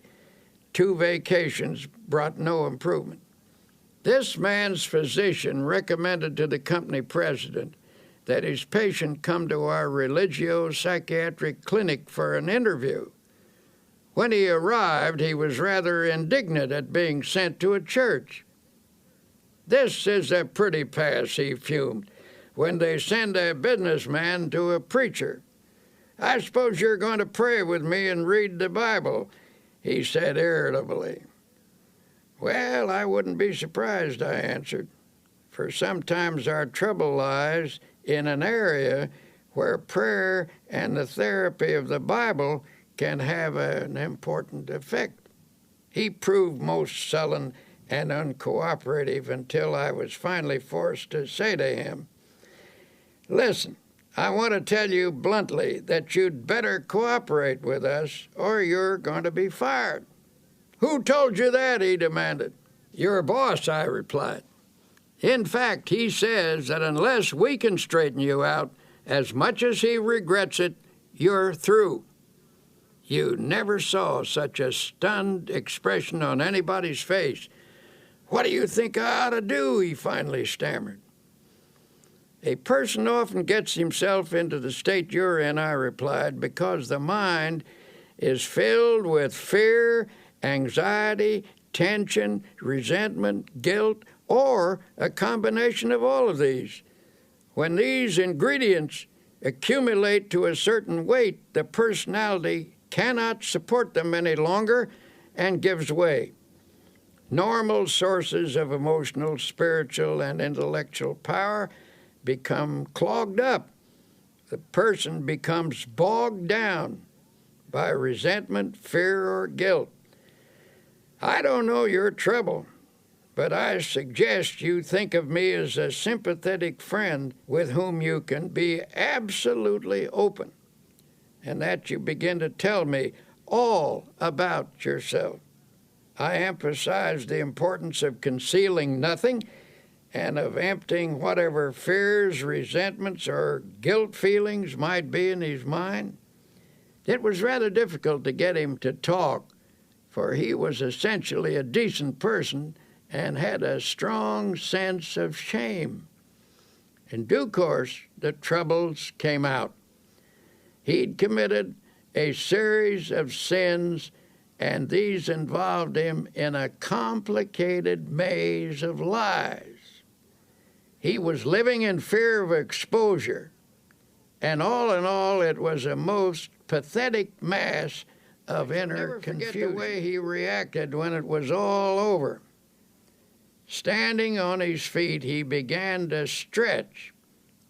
He stood on tiptoes, reaching his fingers toward the ceiling, and then took a deep breath. "My," he said, "I feel good." It was a dramatic expression of release and relief. Then I suggested that he pray and ask God to forgive him and to fill him with peace and cleanness. "Do you mean for me to pray aloud?" he asked dubiously. "I never did that in my whole life." "Yes," I said, "it's a good practice, one that will strengthen you." It was a simple prayer, and as best as I can recall it, this is what he said. "Dear Lord, I've been an unclean man, and I'm sorry for the wrong I have done. I've poured it all out to my friend here. I now ask you to forgive me and to fill me with peace. Also, make me strong so that I will never repeat these actions. Help me to be clean again, and better, lots better." He went back to his office that very day. Nothing was ever said to him, and it did not need to be, for soon he got back into stride and regained his position as one of the best sales managers in his city. Later, I met his president, who said, "I don't know what you did to Bill, but now he certainly is a ball of fire." "It wasn't me," I replied. Every thoughtful person who has ever considered the matter realizes that doctors are right when they tell us that grudges, resentment, jealousy, vindictiveness, hate, and so on are attitudes that produce poor health. The effects of anger are among the worst. Have a fit of anger and experience for yourself that sinking feeling in the pit of your stomach, that sense of sickness. Chemical reactions in the body are set up by emotional outbursts, which in turn result in feelings of ill health. Should these continue, either violently or in a simmering state, over a period of time, the general condition of the body will deteriorate. Violent negative emotions place great strain upon the heart. One doctor describes how common it is for a person's blood pressure to jump 60 points almost instantly in response to an outburst of anger. A colleague of his suffered from a heart condition and knew that he was at the mercy of anyone who could annoy him. His death, in fact, resulted from a heart attack caused by a fit of anger when he forgot to discipline himself. This doctor suggests, whenever a problem starts to vex you or you begin to get angry, let yourself go limp all over. This will dissipate your inner turmoil. In a speech to the American College of Physicians, Dr. Edward Weiss of Temple University Medical School stated that emotions and feelings are quite as real as germs and no less respectable in their power. The pain and suffering of diseases caused primarily by the emotions are no more imaginary than those caused by bacteria. For example, chronic victims of pains and aches in the muscles and joints may be suffering from nursing a smoldering grudge against someone, possibly close to them. And usually a patient is completely unconscious of his own role in developing the disease. Such persons are often suffering from a disorder of their feelings, often linked to a marital or parent-child problem. I was once told about a woman who came to her doctor complaining that her hands kept breaking out, a problem which was diagnosed as eczema. This doctor encouraged his patient to talk about herself. It turned out that she was a very rigid, unhappy person, and he encouraged her to see a psychiatrist for help. The psychiatrist saw at once that there was some irritating situation in her life that she was translating outwardly in the form of a skin rash. Thus, she was taking out on her own body the urge to scratch something or someone. The doctor finally put it to her bluntly. "What's eating you? You're peeved at something, aren't you?" He reported that she stiffened up like a ramrod and marched right out of the office, so he knew he'd been on target. A few days later, she came back. Due to the agony of the eczema, she was ready to let him help her, even if it meant she had to give up a hatred. It turned out to be a family argument about a will. This woman felt she'd been unfairly treated by a younger brother of her hostility and made up with her brother. The eczema vanished within 24 hours. Such cases go on and on. When people allow their emotions to get the better of them, their body responds by breaking down in small or sometimes in large and grave ways. How we think we feel physically has a definite effect on how we do feel. If your mind tells you you're tired or ill, the nerves and the muscles accept that as a fact. On the other hand, if you convince yourself that you feel refreshed and healthy, energy and well-being can also be generated. The body is designed to produce all the energy you need over an amazingly long period of time. To have good health, a person must take reasonable care of his body with proper diet, exercise, sleep, and so on. To complete the prescription, a well-balanced emotional life is also necessary. When body, mind, and spirit work harmoniously, energy is continuously replaced. The longer I live, the more I'm convinced that neither age nor circumstance needs to deprive us of energy and vitality. If you are feeling under par, I recommend that you do a very scrupulous self-analysis. Honestly ask yourself if you're harboring any ill will or resentment or grudges, and if so, cast them out. Every day and every night of your life, these feelings eat away at you. Emotional ills sap your energy, reduce your efficiency, cause poor health, and of course, they steal your chances for happiness. And yet some people still think that when the Bible tells us not to hate or get angry, it is theoretical advice. The Bible is not theoretical. It is our greatest book of wisdom. It is filled with practical advice on living and on health.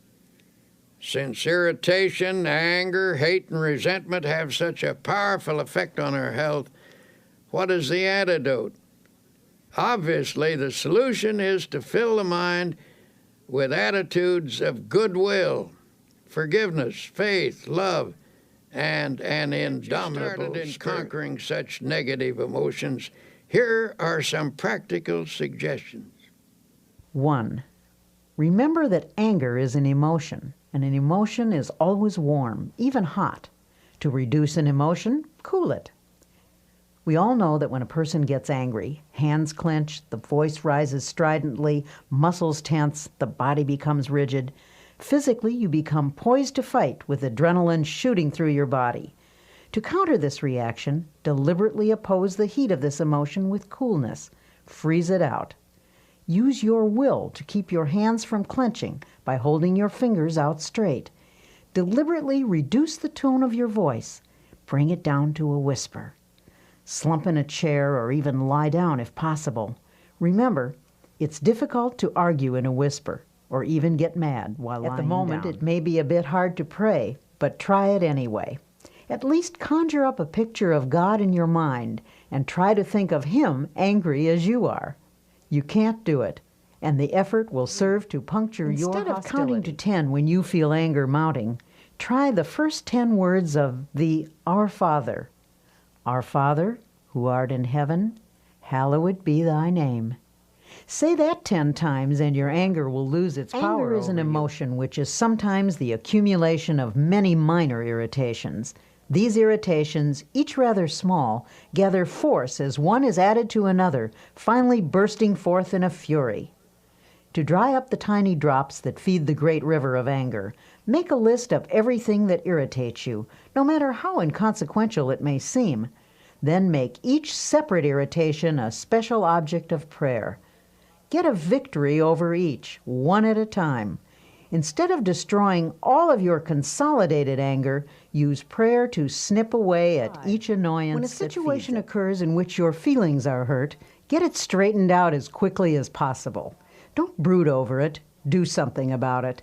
Don't allow yourself to sulk or indulge in self-pity or mope around with resentful thoughts. If your feelings are hurt, see if you can talk to the person you're having trouble with. Try to resolve the situation right away so the incident doesn't get distorted or out of proportion. Put some spiritual iodine on the hurt by saying a prayer of love and forgiveness. Allow the grievance to drain out of your mind. Go to someone you trust and pour it out until not a vestige of it remains within you. Then forget it. Pray for people who hurt your feelings. Continue this until you feel the malice fading away. You may have to pray for quite a while to get this result. Say this little prayer. May the love of God fill my heart. Then add this line. May the love of God for that person who has hurt me flood my soul. Pray this and mean it. Take the advice of Jesus literally when he said to forgive 70 times 7. That comes to 490 times. Before you have forgiven a person that many times, you will be free of resentment. Worry can have a devastating effect on your physical and emotional health. It stifles the flow of creative power and cripples the ability to act with confidence and clarity. But there is a remedy for overcoming fear. Here is Dr. Peale. Reduced to its simplest form, what is worry? Basically, worry is an unhealthy and destructive mental habit. But if you're a worrier, you weren't born with the habit. You acquired it, and like any habit or acquired attitude, you can cast worry from your mind. A famous psychiatrist asserts that anxiety is the great modern plague. Professionals tell us that fear is the most disintegrating enemy of the human personality, that worry is the most subtle and destructive of all human diseases, that thousands of people are ill because of dammed-up anxiety. Because these sufferers are unable to expel their anxieties, they've turned their problems inward, causing many forms of ill health. The destructive quality of worry is indicated by the word itself, which is derived from an old Anglo-Saxon word meaning to choke. If someone were to put his fingers around your throat and press hard, cutting off the flow of air and blood, it would be a dramatic demonstration of what you do to yourself by long-held and habitual worry. The worrier, so it seems, is not likely to live as long as the person who learns to overcome his worries. A study of some 450 people who lived to be 100 years of age found that the following reasons contributed to their long and contented lives. 1, they kept busy. 2, they used moderation in all things. 3, they ate lightly and simply. 4, they got a great deal of fun out of life. 5, they were early to bed and early to rise. 6, they were free from worry and fear, especially the fear of death. 7, they had serene minds and faith in God. Have you ever heard a person say, "I'm almost sick with worry," and then add with a laugh, "But I guess worry never really makes you ill"? But that is where they are wrong. Worry can make you ill. The problem is we worry not only with our minds, but with our hearts, brains, and every other part of ourselves. No matter what the cause of worry and fear, its effect can be noted in the cells, tissues, and organs. But don't be discouraged. There is a remedy that will bring you sure relief. You can overcome your worries. The first step is simply believing you can. For whatever you believe you can do, with God's help, you can do. Here, then, is a practical procedure which will help to eliminate abnormal worry from your daily life. Practice emptying the mind daily. This is a suggestion I will repeat over and over again, for it is of utmost importance. To avoid retaining worries in your mind while you sleep, this mental catharsis should be done preferably before retiring at night. The last 5 minutes before going to sleep are of extraordinary importance, for in that brief period the mind is most receptive to suggestion. It tends to absorb the last ideas that are entertained in the waking state. Then while you sleep, thoughts sink into the subconscious. This process of mind letting is important in overcoming worry because fearful thoughts can clog the mind and impede the flow of mental and spiritual power. But if such thoughts are eliminated daily, they will not accumulate. To help drain away these thoughts, you might use a process of creative imagination, in which you conceive of yourself as actually emptying your mind of all anxiety and fear. Think of the remarkable imaginative skill of small children. Watch how they respond to the game of kissing away a hurt. Imagination is not simply the use of fantasy. The word imagination comes from the idea of imaging, that is, creating images in our mind. Imagineering is the use of mental images to build factual results, and it is an astonishingly effective procedure. What you create with your imagination, whether it is an image of fear or of release from fear, may ultimately become a fact if it is held in your mind with sufficient faith. Here's one method you might use. Picture all your worry thoughts flowing out from you in the same way that water flows from a basin by removing the stopper. During this visualization, repeat the following affirmation. With God's help, I am now emptying my mind of all anxiety, all fear, all sense of insecurity. Repeat this slowly 5 times. Then add, I believe that my mind is now emptied of all anxiety, all fear, all sense of insecurity. Repeat the statement 5 times while holding a mental picture of your mind as being emptied.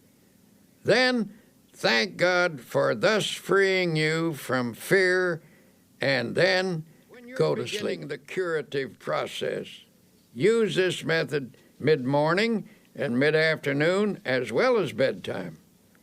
Go into some quiet place for 5 minutes for this purpose. Do this faithfully, and you will soon know its beneficial results. In due course, this thinking will drive out worry.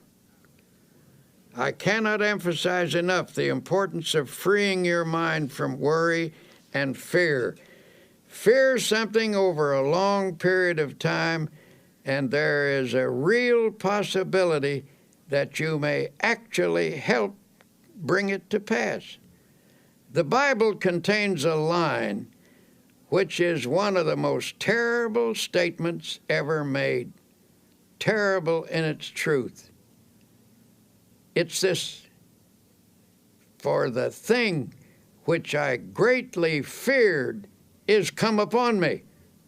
Of course it will. For if you fear something continuously, you tend to create conditions in your mind that encourage its development. Faith is the one power against which fear cannot stand. Master faith, and you will automatically master fear. As the Bible also suggests, that which I have greatly believed has come upon me. In many different ways, the Bible tells us that if we have faith, nothing is impossible. So if you shift your mind from fear to faith, You will stop creating the object of your fear and will instead create the object of your faith. In the campaign against the worry habit, here's a useful strategy. The vast tree of worry which has grown up in your personality over long years can best be handled by making it as small as possible. First, snip off the little worries and expressions of worry. For example, reduce the number of worry words in your conversation. Words may be the result of worry, but they also create worry. When a worry thought comes to mind, immediately remove it with a faith expression. For example, instead of saying, "I'm worried that I will miss the train," put the worry out of your mind with a prayer and get started a little earlier. The less worrying you do, the more likely you are to be well organized, for the uncluttered mind is systematic and better able to regulate time. A friend of mine says that every morning before he gets up, he repeats the words, "I believe," 3 times. Thus, at the day's beginning, he conditions his mind to faith, and it never leaves the conviction that by faith he is going to overcome his problems and difficulties during the day. He starts the day with creative, positive thinking in his mind. He believes, and it is very hard to hold back the person who believes.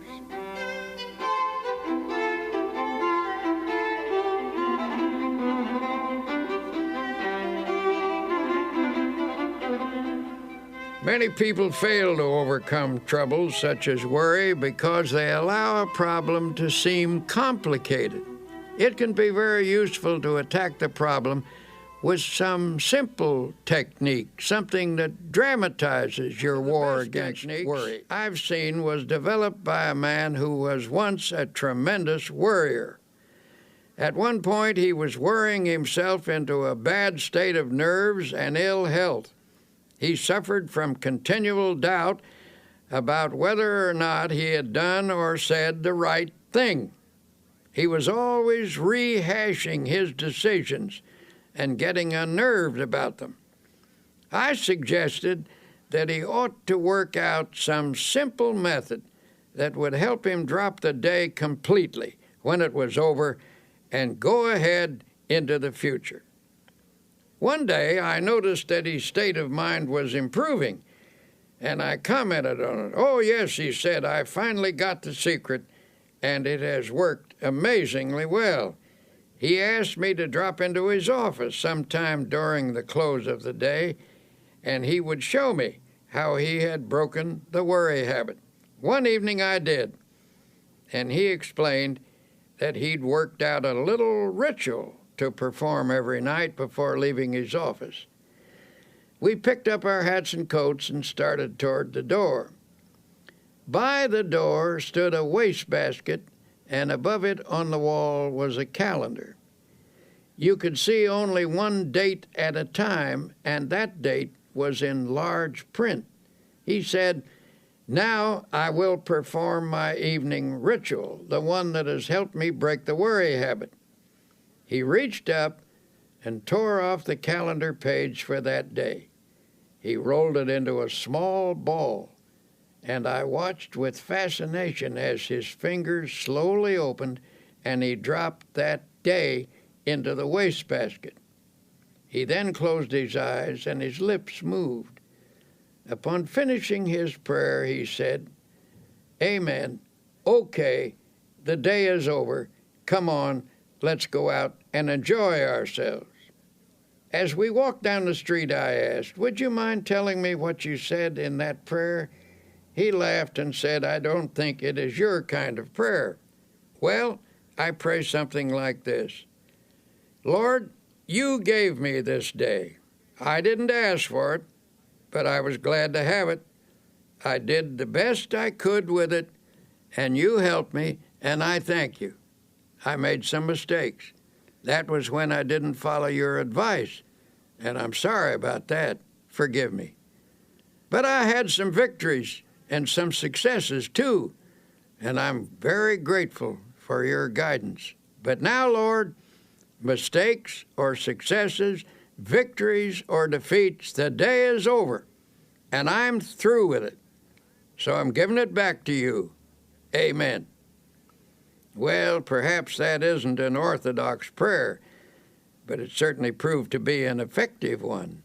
He dramatized the finishing of the day, and he set his face to the future, expecting to do better tomorrow.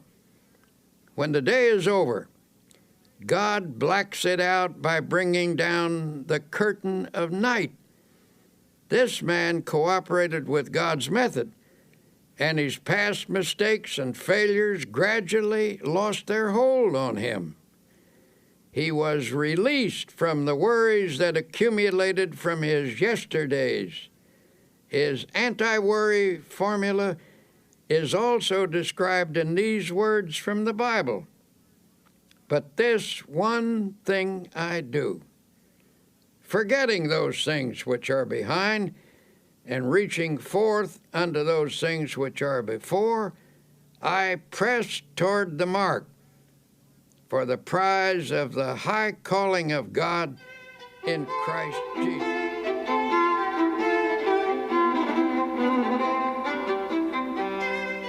To help you break the worry habit, here are some practical suggestions you can start using right away.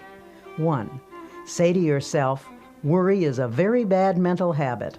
I can change any habit with God's help. 2. You can become free of worry by practicing the opposite and stronger habit of faith. With all the strength and perseverance you can command, start practicing faith. 3. How do you practice faith? Here's a good way to begin. First thing every morning before you rise, say out loud, I believe. 4. Recite this prayer frequently. I place this day, my life, my loved ones, my work in the Lord's hands. There is no harm in the Lord's hands, only good. Whatever happens, whatever results, if I am in the Lord's hands, it is His will, and it is good. 5. Practice saying something positive about everything. For example, don't say, this is going to be a terrible day. Instead, affirm, this is going to be a glorious day. Don't say, I'll never be able to do that. Instead, affirm with God's help, I will do that.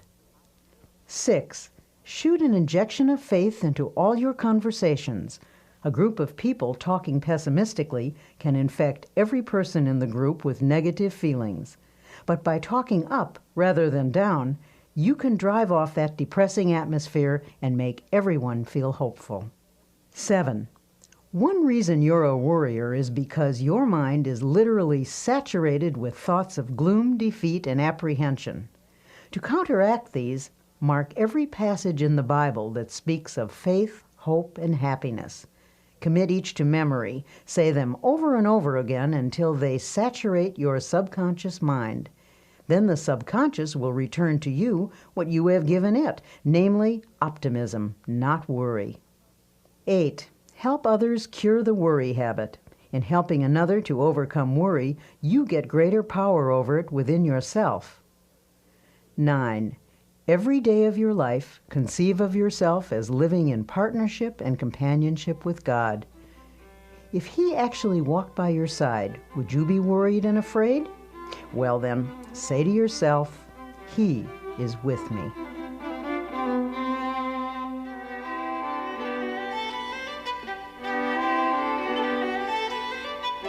For most people, happiness is perhaps the most precious commodity in the world. And yet, all too often, it eludes us. In this segment called Create Your Own Happiness, you'll discover why happiness is really a state of mind. Once I met a man who absolutely bubbled over with radiant happiness. When I asked him his secret, he said, "Why, it's just as plain as the nose on your face." When I get up in the morning, I realize I have two choices, either to be happy or unhappy. And what do you think I do? I just choose to be happy, and that's all there is to it. Now, that may seem a superficial response, but I recall that Abraham Lincoln, who nobody could accuse of being superficial, said that people were just about as happy as they made their minds up to be. Perhaps the easiest thing in the world to find is a way of being unhappy. Just choose unhappiness. Go around telling yourself that things aren't going well, that nothing is satisfactory, and you can be quite sure of being unhappy. But say to yourself, things are going nicely, life is good, I choose happiness, and you can be quite sure of having your choice. Children are much more adept at finding happiness than most adults.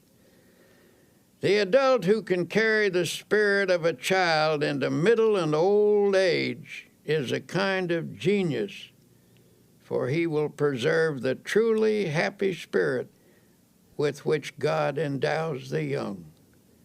The subtlety of Jesus Christ is remarkable, for he tells us that the way to live in this world is to have a childlike heart and mind. In other words, never get old or dull or jaded in spirit. Don't become super sophisticated. A 9-year-old was asked what makes her happy. She listed her playmates, her school, her church, and her family.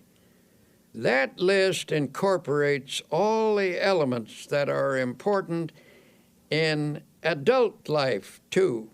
Your friends and associates, your work, your place of worship, and the home circle where you find love. There you have happiness in a nutshell. And the happiest time of your life is in relation to those factors. A few other things that some boys and girls said made them happy. Street lights reflected on a river, smoke rising from a chimney, the moon in the clouds, red velvet, a swallow flying, water being cut at the bow of a boat, a fast train rushing, a builder's crane lifting something heavy, looking into deep, clear water. There is something of the most sublime element of the universe expressed in these things. To become a happy person, have eyes that see romance in the commonplace, a child's heart, a clean soul, and spiritual simplicity. Unfortunately for many people, unhappiness is their most frequent state of mind. But since a fundamental desire of every human being is for that state of existence called happiness, something should be done about all this misery. So many real problems are created by life itself, difficulties over which we have little or no control. It is simply foolish to further create our own. But the truth is, by our thoughts and attitudes, we distill out of the ingredients of life either happiness or unhappiness for ourselves. We can manufacture unhappiness simply by our thinking. We do this, for example, when we habitually take on negative attitudes, such as, everything is going to turn out badly, or other people are always getting what they don't deserve, or how come I never get what I want. Unhappiness is further increased when we saturate our minds with resentment, hate, fear, and worry. Well then, if we ourselves create such a large proportion of our unhappiness, how can we produce happiness instead? An incident from one of my railroad journeys may suggest an answer. One morning, a half dozen of us were shaving in the men's lounge. As always in such close quarters after a night on a train, this group of strangers was not disposed to be cheerful. There was little conversation, and that little was mostly mumbled. Then a man came in wearing a broad smile. He greeted us all with a bright good morning, but received rather unenthusiastic grunts in return. As he went about his shaving, he was humming a happy little tune.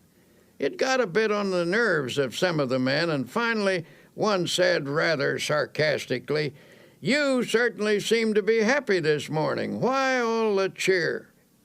"Yes," the man answered. "As a matter of fact, I am happy. I do feel cheerful." Then he added, "I make it a habit to be happy." That's all he said. But that simple statement is really quite profound. For happiness depends, to an important degree, upon the habit of mind we cultivate.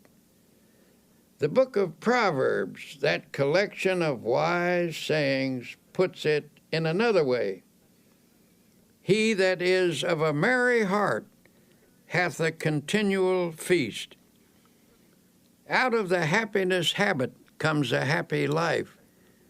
And because we can cultivate a habit, we therefore have the power to create our own happiness habit. Make a mental list of pleasant thoughts and pass them through your mind several times a day. If an unpleasant thought should enter your mind, immediately stop, consciously reject it, and substitute a pleasant thought. Every morning before rising, lie relaxed in bed for a few minutes. Let pictures of each happy experience you expect to have during the day pass across your mind. Savor their joy. Such thinking will help cause events to turn out that way. Do not affirm that things will not go well that day. By merely saying that, you can actually help to make it so. You will draw to yourself every factor, large and small, that will contribute to unhappy conditions. As a result, you will find yourself asking, why does everything go badly for me? What's the matter with everything? Tomorrow, try this plan instead. When you rise, say out loud 3 times this one sentence. This is the day which the Lord hath made. I will rejoice and be glad in it. Repeat it in a strong, clear voice with positive tone and emphasis. The statement, of course, is from the Bible, and it is a good cure for unhappiness. While dressing or shaving or getting breakfast, you might also say aloud a few such remarks as, I believe this is going to be a wonderful day. I believe I can successfully handle all the problems that will arise. I feel good physically, mentally, emotionally.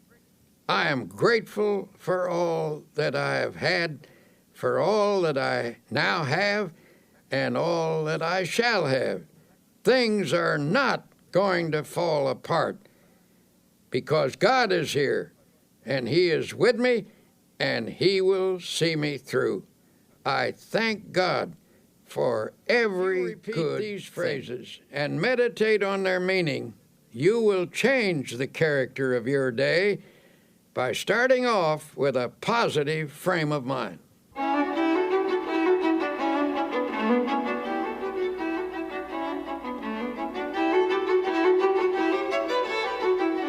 And yet it is not enough to practice even such important techniques as these unless throughout the day you also base your actions upon fundamental principles of happy living.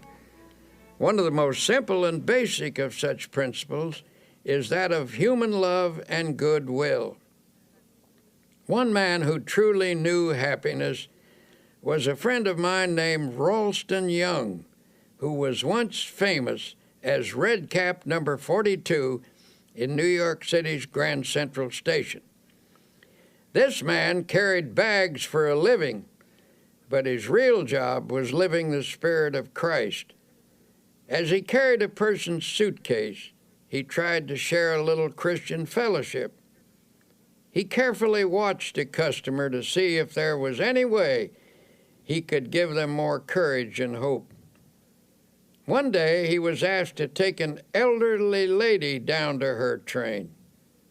As he wheeled her into an elevator, he noticed there were tears in her eyes. He asked the Lord how he could help her, and the Lord gave him an idea. As he wheeled her off the elevator, he said with a smile, "Ma'am, if you don't mind my saying so, that is a mighty pretty hat you're wearing."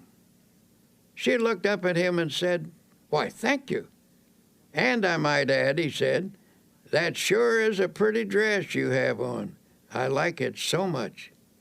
This appealed to her, and despite the fact that she wasn't feeling well, she brightened up and asked, "Why in the world did you say those nice things to me? It's very thoughtful of you." "Well," he said, "I saw how unhappy you were. I saw that you were crying, and I just asked the Lord how I could help you. The Lord said, speak to her about her hat. The dress," he added, "was my own idea." When he asked her if she didn't feel well, she told him that she was in constant pain. She asked him, "Do you by any chance know what it means to be in pain all the time?" Ralston had an answer. "Yes, ma'am, I do. A long time ago I lost an eye, and it hurt like a hot iron day and night. But," she said, "you seem to be happy now. How did you do it?" By this time he had her in her seat in the train, and he said, "Prayer, ma'am, just by prayer." Softly she asked, "Does prayer, just prayer, take your pain away?" "Well," answered Ralston, "perhaps it doesn't always take it away. I can't say that it does, but it always helps to overcome it so it doesn't seem like it hurts so much.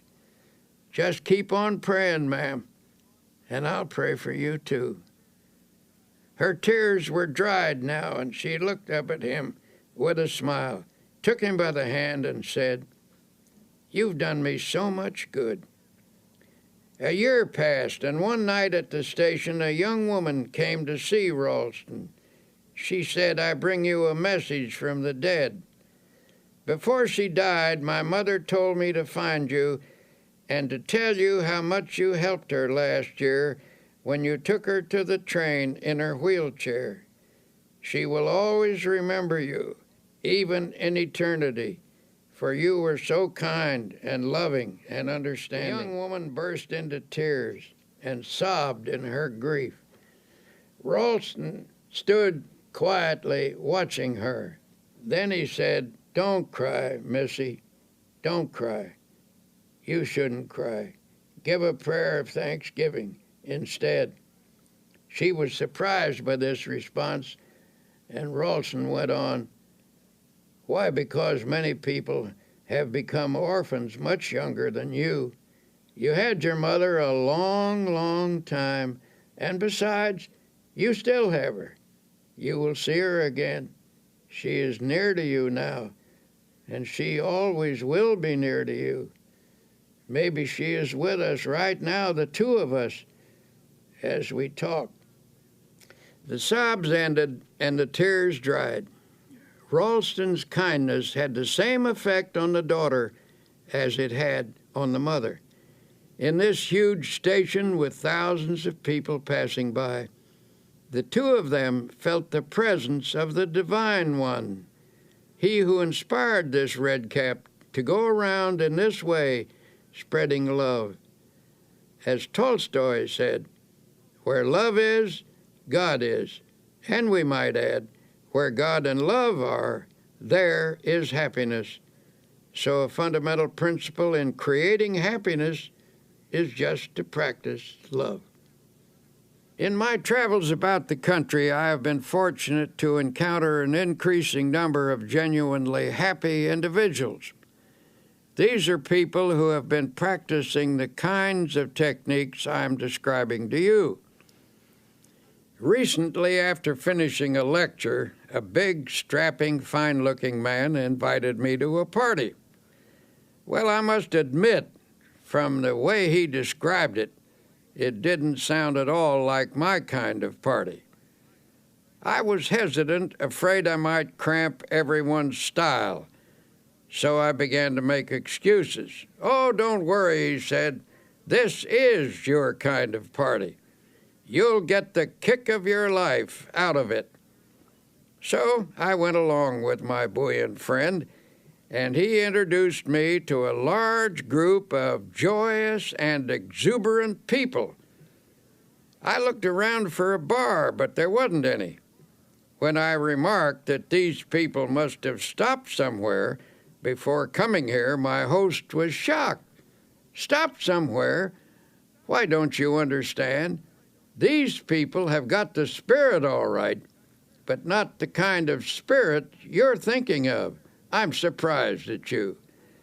Don't you realize what makes this crowd happy? They've found God as a living, vital, honest-to-goodness reality. Yes, they've got the spirit all right, but it isn't the kind that you get out of a bottle. They've got the spirit in their hearts."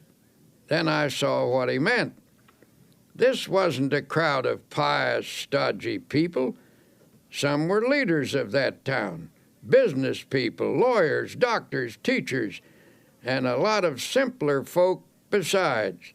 And they were having a wonderful time, talking about God, and doing it in the most natural manner imaginable. They were telling one another about the changes that had occurred in their lives through spiritual power. Those who have the naive notion that you can't laugh and be light-hearted when you're religious should have been in on that party. Well, I left that evening with a Bible verse running through my mind. "In him was life, and the life was the light of men." That was the light that I saw on the faces of those happy people, an inner light reflected outwardly on their faces, and it came from an effervescent spiritual something that they had taken into themselves. Life means vitality, and these people obviously were getting their vitality from God. Through faith in God and in themselves, they had found the power that creates confidence. If you want to create and a little more happiness. happiness in your life, here are a few ideas. 1. Remember it is primarily your thoughts and attitudes that determine how happy you are. Never allow resentment, hate, fear, or worry to dominate your thoughts. 2. Make it a habit to be happy. You can cultivate this habit, so you do have a choice. As the book of Proverbs says, "He that is of a merry heart hath a continual feast." 3. Practice happy thinking. Make a mental list of pleasant thoughts and pass them through your mind several times each day. If an unpleasant thought should enter your mind, immediately stop, consciously reject it, and substitute a pleasant one. 4.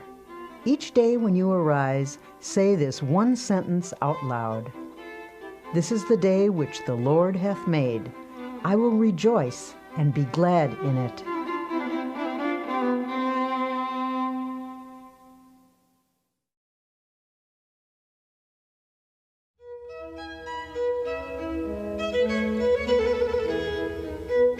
We might as well admit it, everyone wants to be liked. William James once said, "One of the deepest drives of human nature is the desire to be appreciated. The longing to be liked, to be held in esteem, to be a person whom others seek out is fundamental in all of us. On this side, you'll discover how to enjoy easy, natural, and pleasing relationships with others, how to be somebody you'd like to know. A poll was taken among some high school students, asking them what they most desired. By overwhelming majority, the students answered that they wanted to be popular. Older people have this same urge. Indeed, it is doubtful if anyone ever outlives the desire to be highly regarded or to have the affection of friends and associates. The feeling of not being wanted or needed is one of the most devastating of all human emotions. Being needed by others is absolutely necessary for emotional stability and happiness.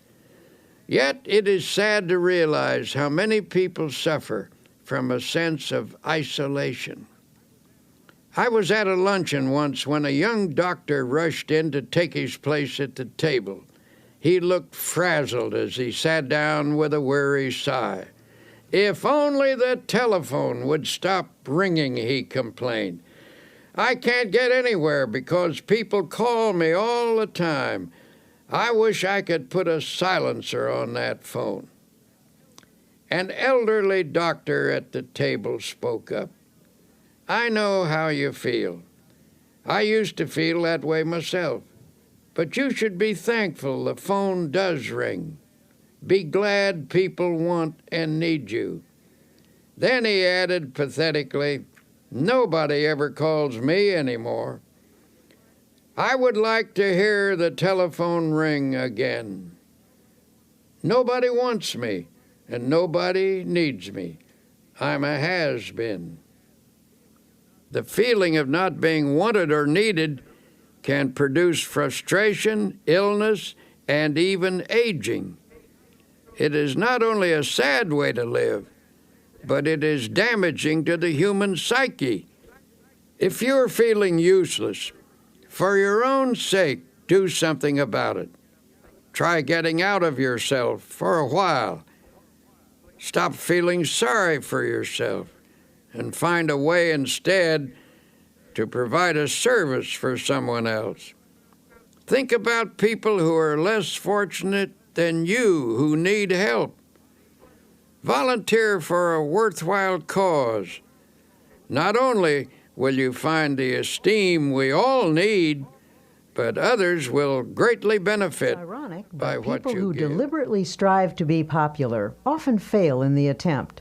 Popularity sought purely for its own sake can be a superficial goal which encourages superficial results.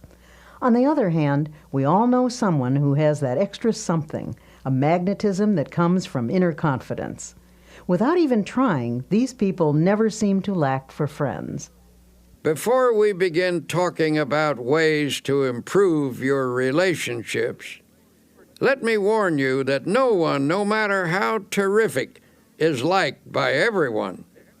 It's a curious quirk in human nature, but there are certain people with whom we simply don't click.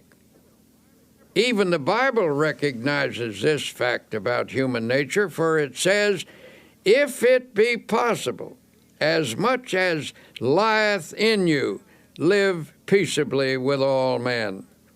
The Bible is a very realistic book. It knows people, their infinite possibilities, as well as their imperfections. The Bible advised the disciples that they should do their best to get along with the people in the villages they visited. But if they still couldn't do so, after trying sincerely, they were to shake off the very dust of the village from their feet.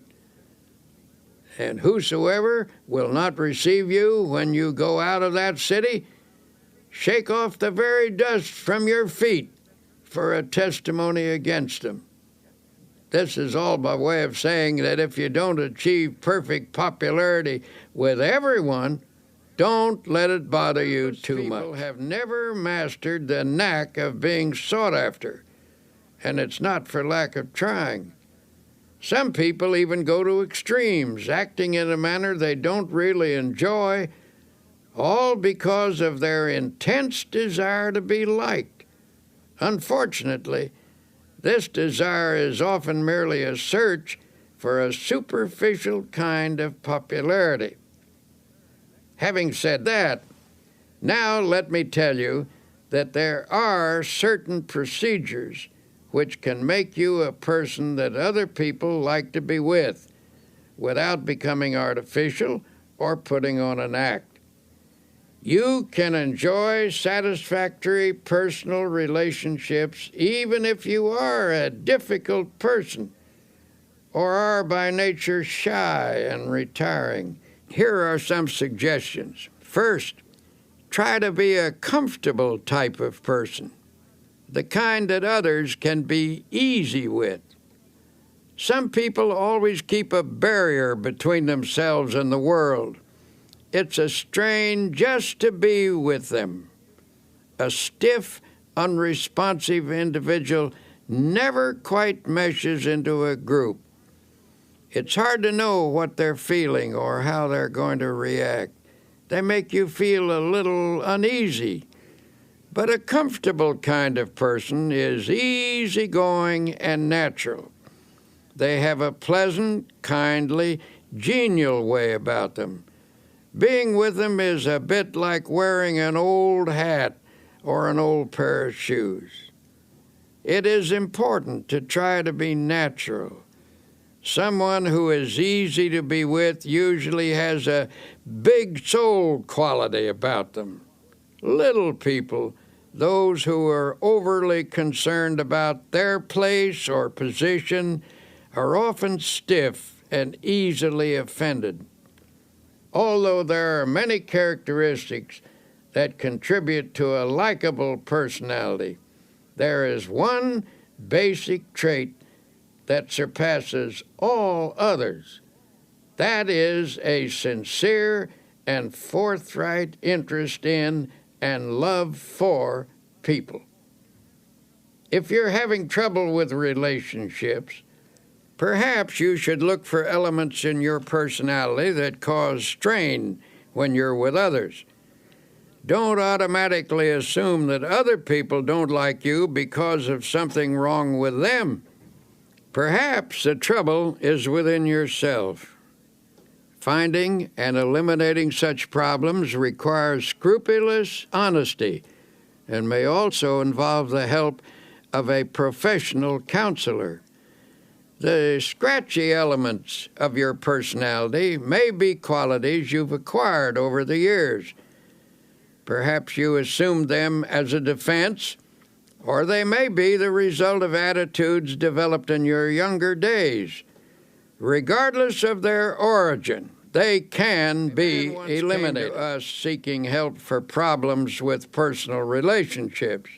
He was about 35 years old, and such an appealing-looking man it seems surprising that people shouldn't like him. Yet he proceeded to outline an unhappy set of circumstances to illustrate his dismal failure with people. "I do my best," he said. "I've tried to put into practice the rules I've been taught about getting along with people, but I get nowhere with the effort. People just don't like me." After talking with him, the trouble became apparent. His manner of speech conveyed a persistently critical attitude. This attitude was thinly veiled, but still it was there. He had an unattractive way of pursing his lips, which indicated a kind of primness or reproof for everybody, as if he felt just a bit superior and disdainful. "Isn't there some way to change myself so people will like me?" he demanded. "Isn't there some way I can stop unconsciously rubbing people the wrong way?" The young man was decidedly self-centered and egotistical. The person he really liked was himself. Every statement, every attitude was unconsciously measured in terms of how it made him look. He was irritable with people and picked on them in his own mind, though few outward conflicts developed. Inwardly, he was trying to make everyone over to suit himself. Unconsciously, people realized this. In their minds, they erected barriers against him. Since he was being unpleasant to people in his thoughts, it followed that he was less than warm in his behavior. He was polite enough and managed not to be boorish and unpleasant, but people unconsciously felt coolness in him, so they gave him the brush off, and with good reason, for in his mind he had already brushed them off. In a sense, he liked himself too well, and to build up his self-esteem, he put others down. He was suffering from too much self-love. To change his situation, he had to be taught how to love other people and to forget himself, which was, of course, a complete reversal of his habits. He was bewildered and baffled when his difficulty was outlined to him. But since he was sincere and meant business, he practiced his suggested techniques for developing love of others in place of extreme self-love. It took some fundamental changes to accomplish this goal, since his egotism was so deeply ingrained.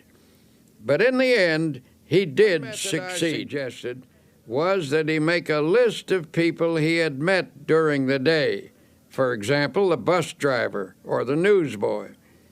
Every night before retiring, he was to mentally picture each person on the list, and as he brought each face up before him, he was to think a kindly thought about that person and then pray for them. Each of us has his own world, people we encounter each day or with whom we do business. This man was instructed to pray for those in his own little world.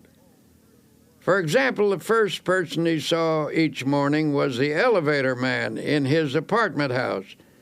Normally, he'd say a perfunctory good morning.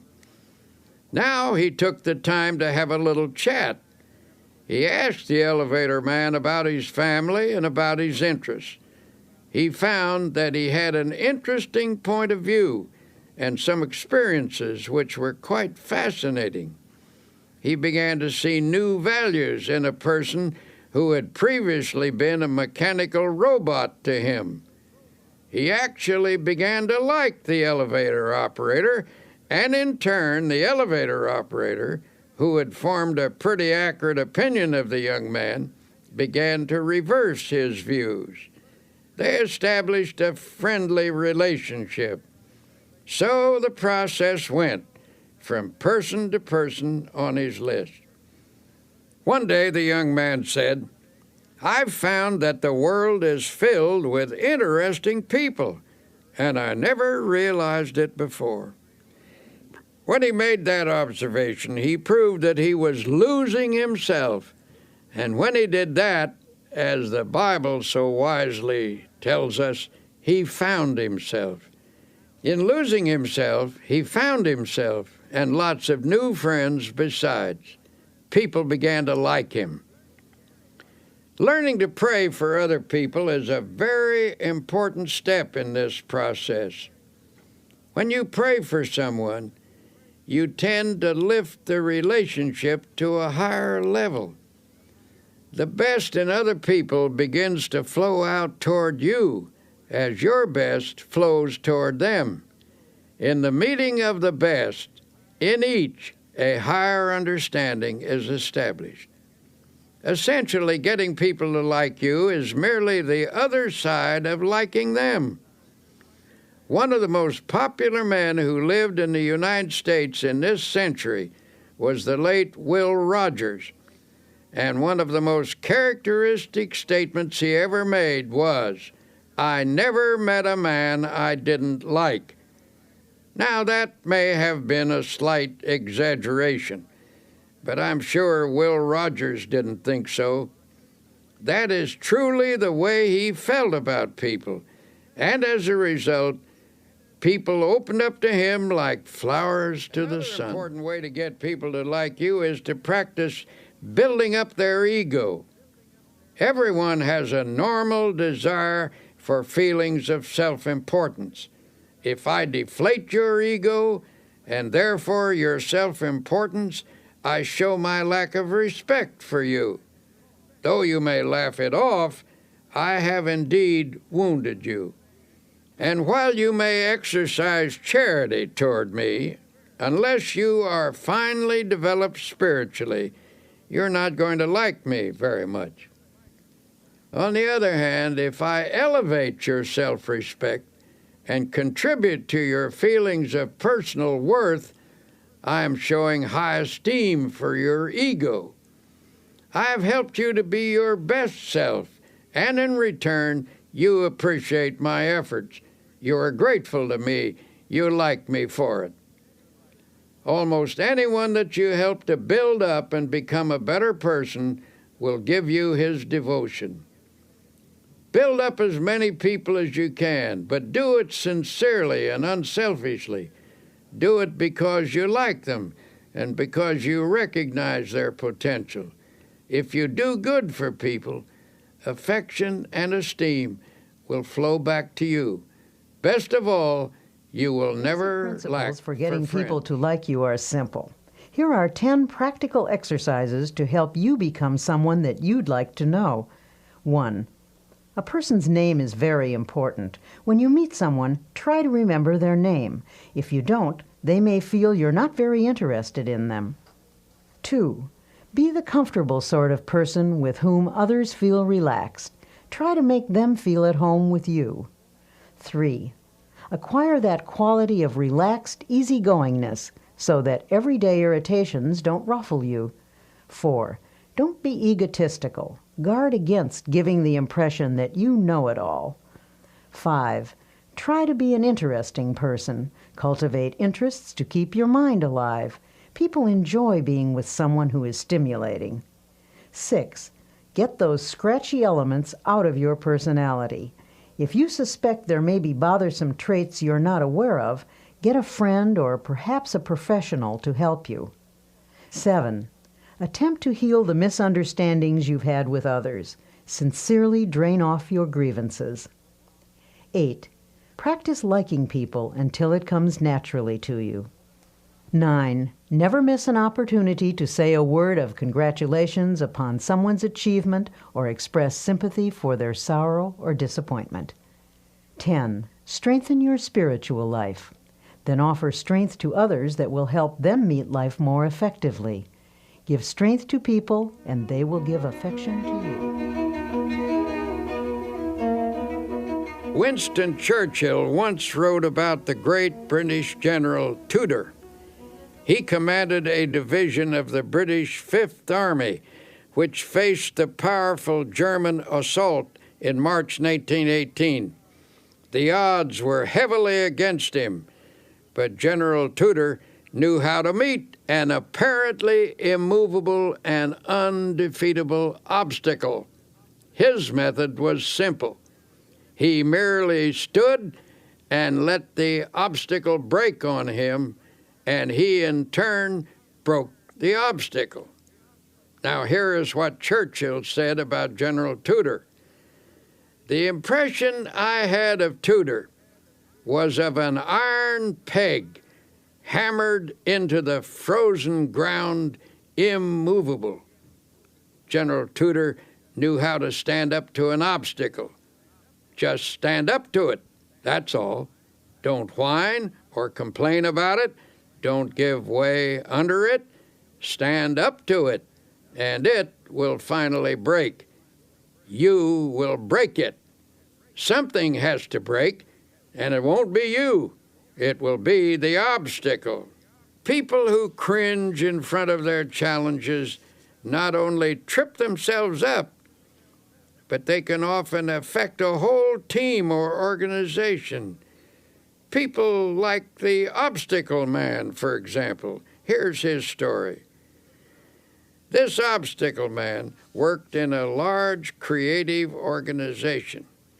He received this name because no matter what suggestion was advanced, his mind instantly latched onto all the possible obstacles in connection with it. One day, the directors of his firm were considering a project which involved considerable expense and some definite hazards, as well as possibilities for success.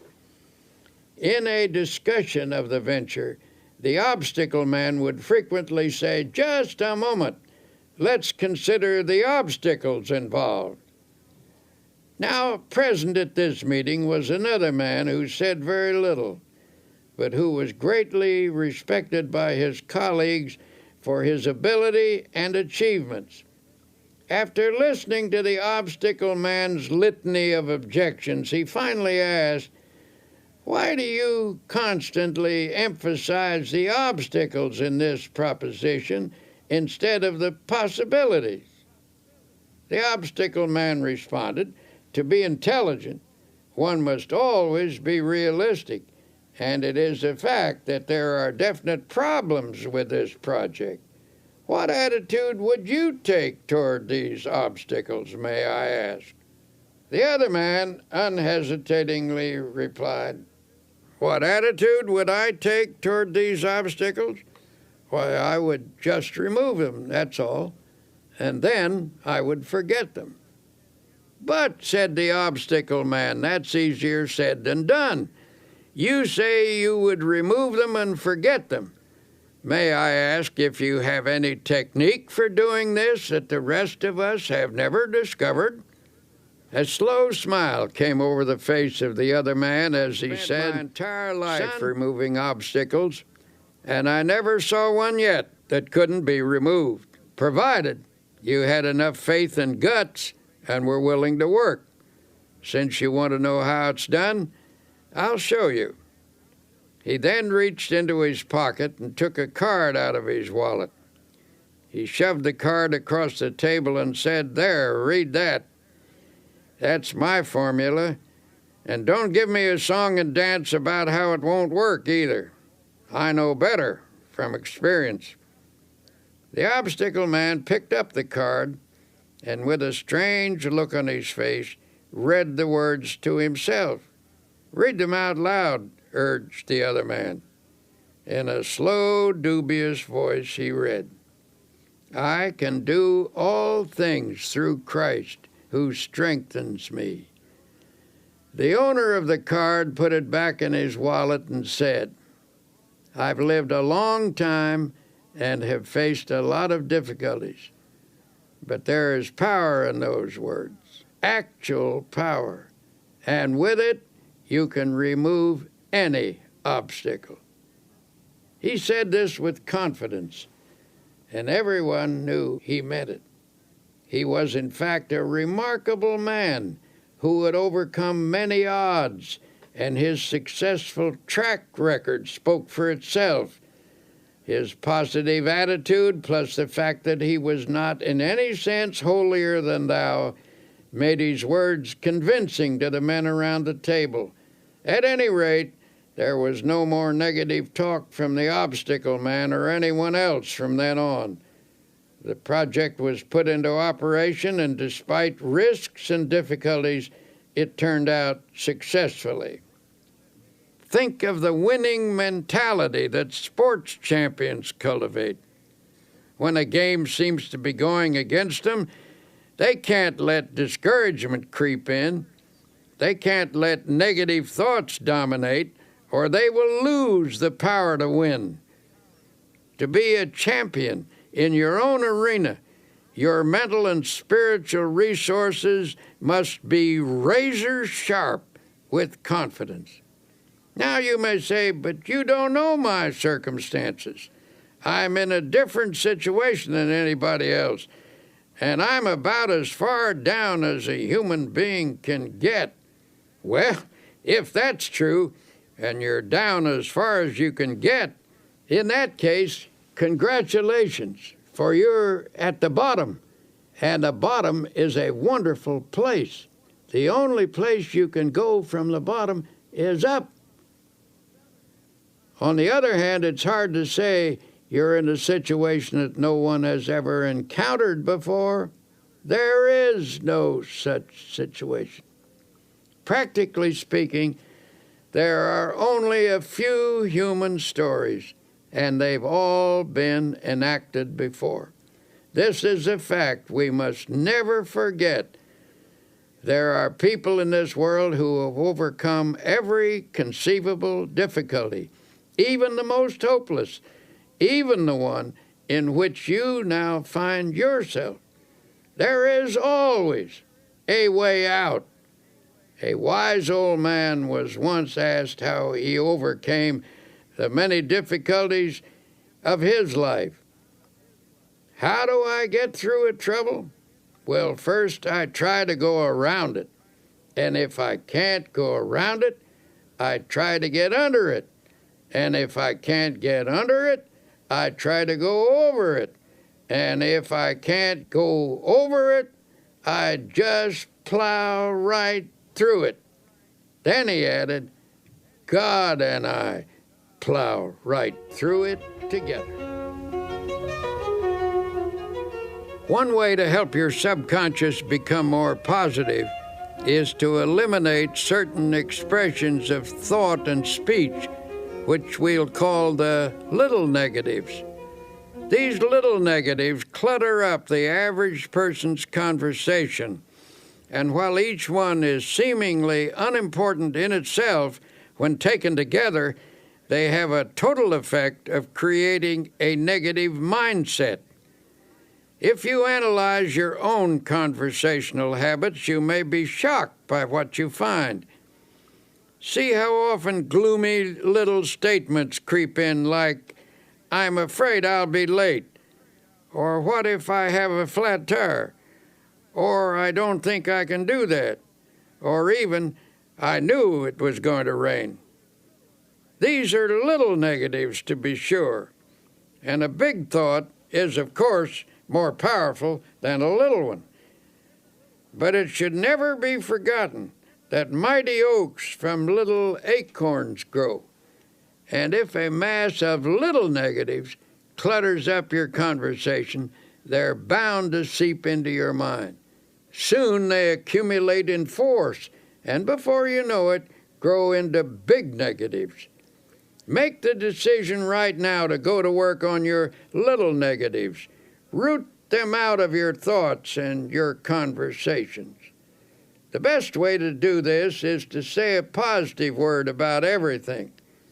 When you keep asserting that things are going to work out well, that you can do the job, that you will not have a flat tire, that you will get there on time, you invoke the law of positive effects. You will find that good results do occur. Things do turn out well. Now, as we've said before, our success in overcoming obstacles is greatly influenced by our attitude. In fact, most of our obstacles are actually mental in character. Ah, you may object. My obstacles are not mental. Mine are real. Perhaps so, but your attitude toward them is mental. Attitudes are created by a mental process, and what you think about your obstacles largely determines what you do about them. Take the attitude that you can't remove an obstacle, and you won't. But get the idea firmly fixed in your mind that the obstacle is not so great as you previously considered it to be. Hold on to the idea that the obstacle is removable. The very moment you begin to think in this manner, you inaugurate the process that will eventually remove your obstacle. If there's a difficulty which has defeated you for a long time, it's likely that you've told yourself for weeks, months, and even years that there's nothing you can do about it. Only your inabilities, your mind gradually concludes that you are indeed incapable. And when your mind is convinced, you're convinced, for as you think, so you are.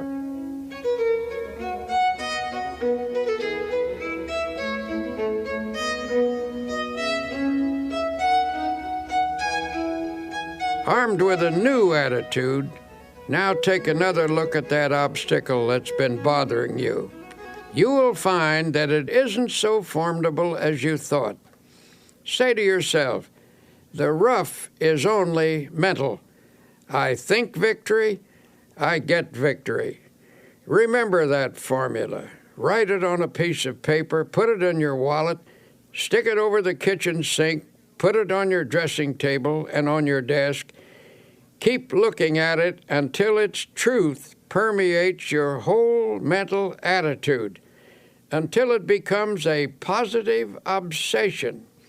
I can do all things through Christ who strengthens me. What may seem to be a difficult proposition is hard or easy depending upon how we think about it. Some of America's greatest thinkers tackled this question of attitude, and each came to the same conclusion. Ralph Waldo Emerson believed that the human personality can be touched with divine power, and through this channel, greatness is released. William James pointed out that the most important factor in any undertaking is one's belief about it. And Henry David Thoreau told us that the secret of achievement is to hold a picture of a successful outcome in mind. I've frequently received letters from people who discovered just how practical the I don't believe in defeat approach can be. One man wrote to relate his father's story. My father was a traveling salesman, the letter began. Every year he changed the line of goods he would sell and tell my mother that this was the last change. He always said that next year our problems would be over and we would be on Easy Street. But Easy Street never happened, and my father was always tense, always afraid of himself, always whistling in the dark. Then one day a fellow salesman gave Father a copy of a little 3-sentence prayer. He was told to repeat it just before calling on a customer. Father tried it, and the results were almost miraculous. He sold 85% of all the calls he made the first week, and every week after that, the results were wonderful. Some weeks his percentage ran as high as 95, and Father had 16 weeks in which he sold every customer he called on. Father gave this prayer to several other salesmen, and in each case, it brought astounding results. Here is the prayer. I believe I am always divinely guided. I believe I will always take the right turn in the road. I believe God will always make a way where there is no way. Obstacles exist, all right, but even if we don't dream them up, most of the time they're not really as difficult as they seem. It's your attitude that counts. Your attitude which gives obstacles their power or lack of power. To the degree that your attitude shifts from negative to positive, the ability to master your problems will come. You must believe that Almighty God has instilled in you the power to lift yourself out of the rough by keeping your eye firmly fixed on the source of your power. Affirm to yourself that through this power you can do anything you have to do. Believe that this power is taking the tension out of you, that His power is flowing through you. Believe this, and a sense of victory One simple exercise to practice. say out loud, "I don't believe in defeat. I don't believe in defeat." Continue to affirm that day and night until the idea completely dominates your subconscious. Eventually, you'll discover that the shortest path between you and your goal is a direct one, despite any obstacle in your way.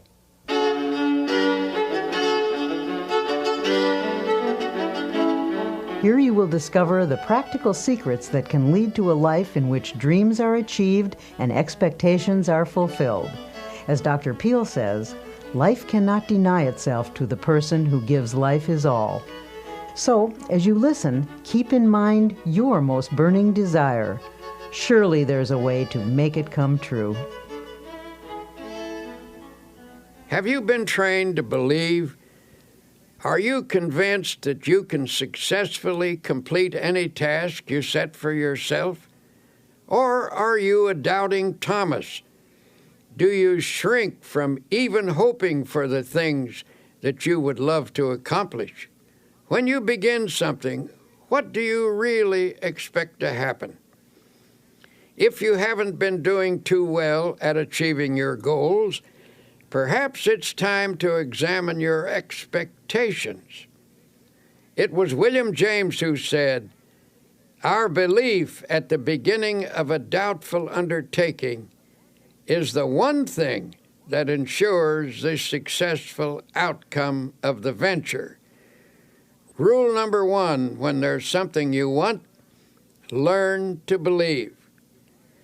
The Bible teaches a technique for obtaining spiritual power, a method which emphasizes how a person can make something of himself.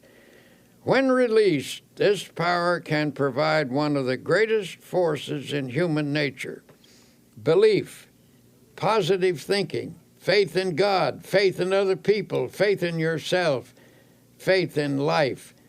This is the essence of the technique. If thou canst believe, it says, all things are possible to him that believeth. If you have faith, nothing shall be impossible unto you. According to your faith, be it unto you. Believe, believe, believe.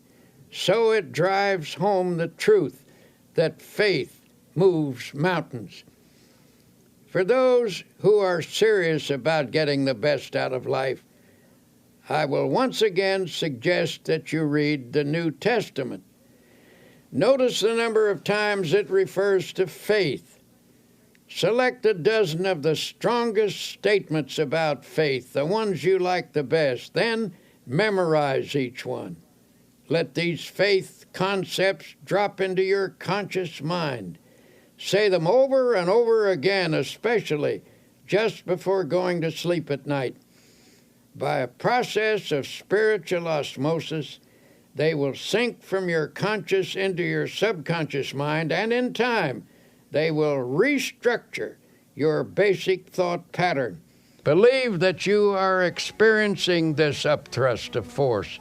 You will be amazed at the lifting power you will receive.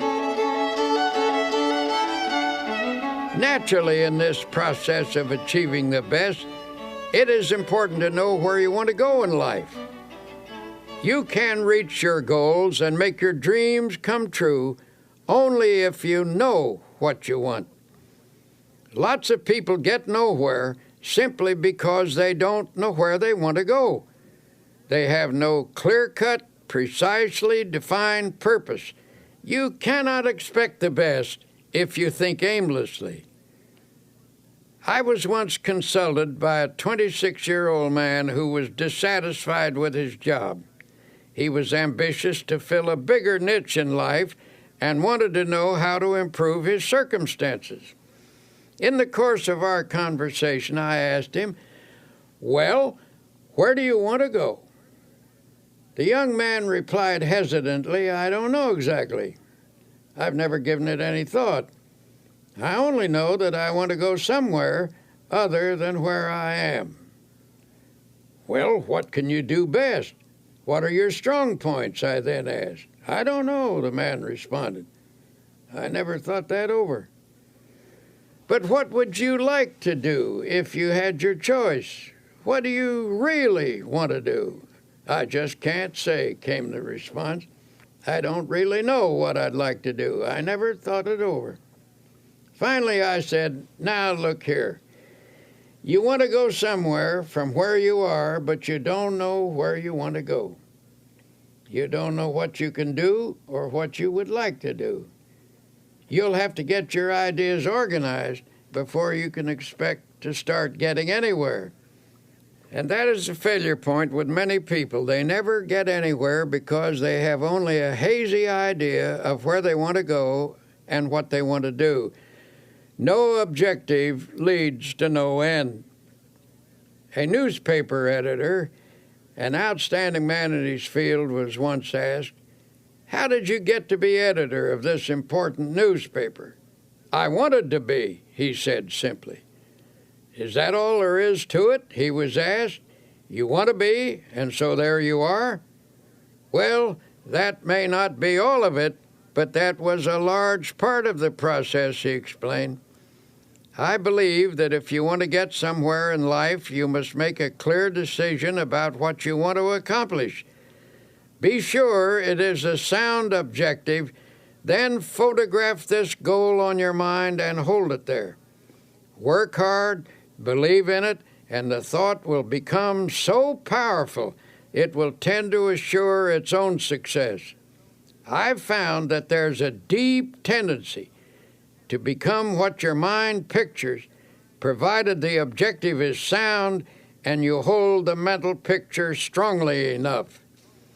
Then the editor pulled a well-worn card from his wallet and said, "I repeat this quotation every day of my life. It has become my dominating thought." Here is what the card said. "A man who is self-reliant, positive, optimistic, and undertakes his work with the assurance of success magnetizes his condition. He draws to himself the creative powers of the universe." It is indeed a fact that the person who thinks with positive self-reliance and optimism does magnetize his condition, and this releases power to attain a goal. Over and over again, we've seen that what the mind profoundly expects, it tends to receive. Think about that. Perhaps this is because the thing that you expect is what you actually want. Unless you want something deeply enough to create a dynamic atmosphere of positive factors, your desire is likely to elude you. Is a great law to meditate upon. Faith, power, works wonders. Those 4 words are packed with dynamic and creative force. Hold them in your thoughts. Say them over and over again. Say them until your mind accepts them, until you believe them.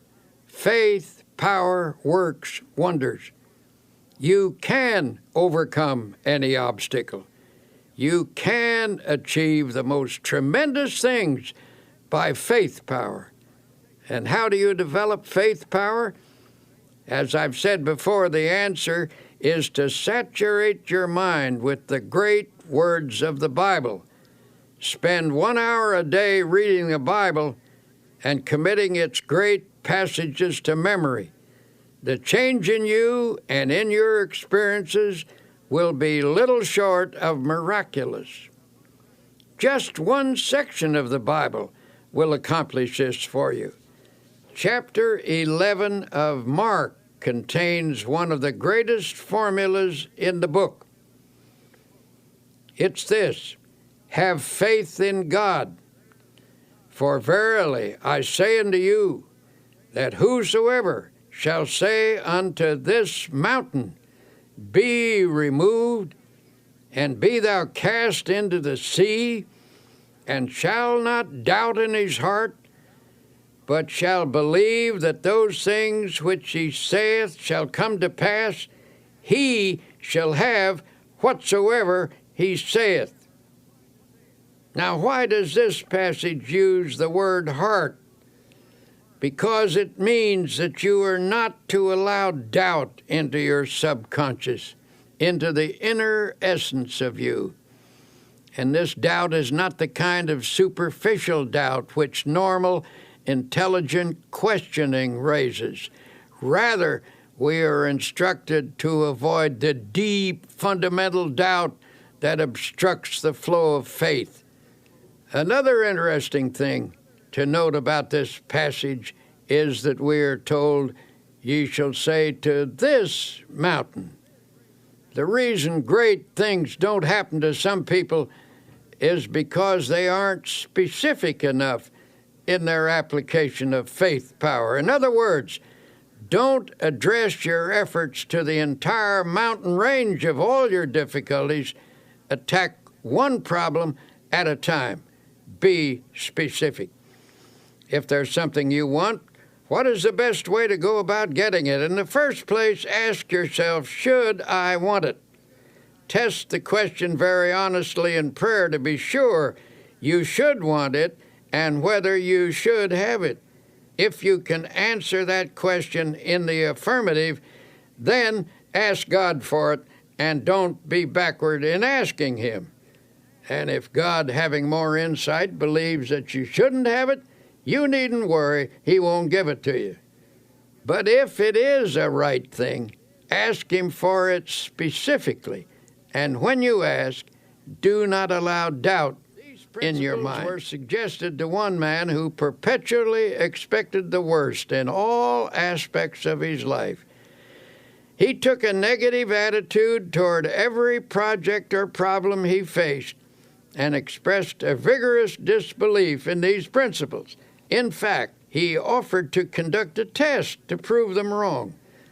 Since he was an honest man, he tried them faithfully and even kept a scorecard. After 6 months, he reported that 85% of his problems had turned out satisfactorily. "I am now convinced," he said, "although I wouldn't have believed it possible. It seems to be true that if you expect the best, you are given some strange kind of power to create conditions that produce the desired results. From now on, I am changing my mental attitude and shall expect the best, not the worst. My test indicates that this is not a theory, but a realistic way to meet life's situations." May I say that I am very interested in you. So every day as you confront the problems of life, I suggest that you affirm as follows: I believe that God gives me power to attain what I really want. Never mention the worst. Never think of it. Drop it out of your consciousness. At least 10 times every day, repeat to yourself, I expect the best, and with God's help, will attain the best. If in the depths of your mind you visualize the best and employ the powers of faith and energy, you will get the best. If with all your heart, that is the secret. If with all your heart, that is to say, if you reach out creatively toward your heart's desire with your entire personality, your reach will not be in vain. So expect the best. Never think of the worst. Drop it out of your thoughts. Let there be no thought in your mind that the worst will happen, for whatever you take into your mind can grow there. So take in only the best. Nurture it. Concentrate on it. Emphasize it. Visualize it. Prayerize it. Surround it with faith. Expect the best at all times, and spiritually creative mind power, aided by God power, will produce the best. You have finished listening to these tapes. What have you heard? Simply a series of practical and workable techniques for living a successful life. You have heard a formula of belief and practice which should help you win victory over every defeat. Examples have been given here of people who have believed and who have applied the suggested techniques. But listening is not enough. Now please go back and practice each technique. They have been tested in the laboratory of spiritual and practical experience. When applied, they will work for you as they have worked for many. We may never meet in person, but through these tapes, I feel we have met. We are friends and partners, so believe and live successfully. Thank you, and best wishes always, Norman Vincent Peale.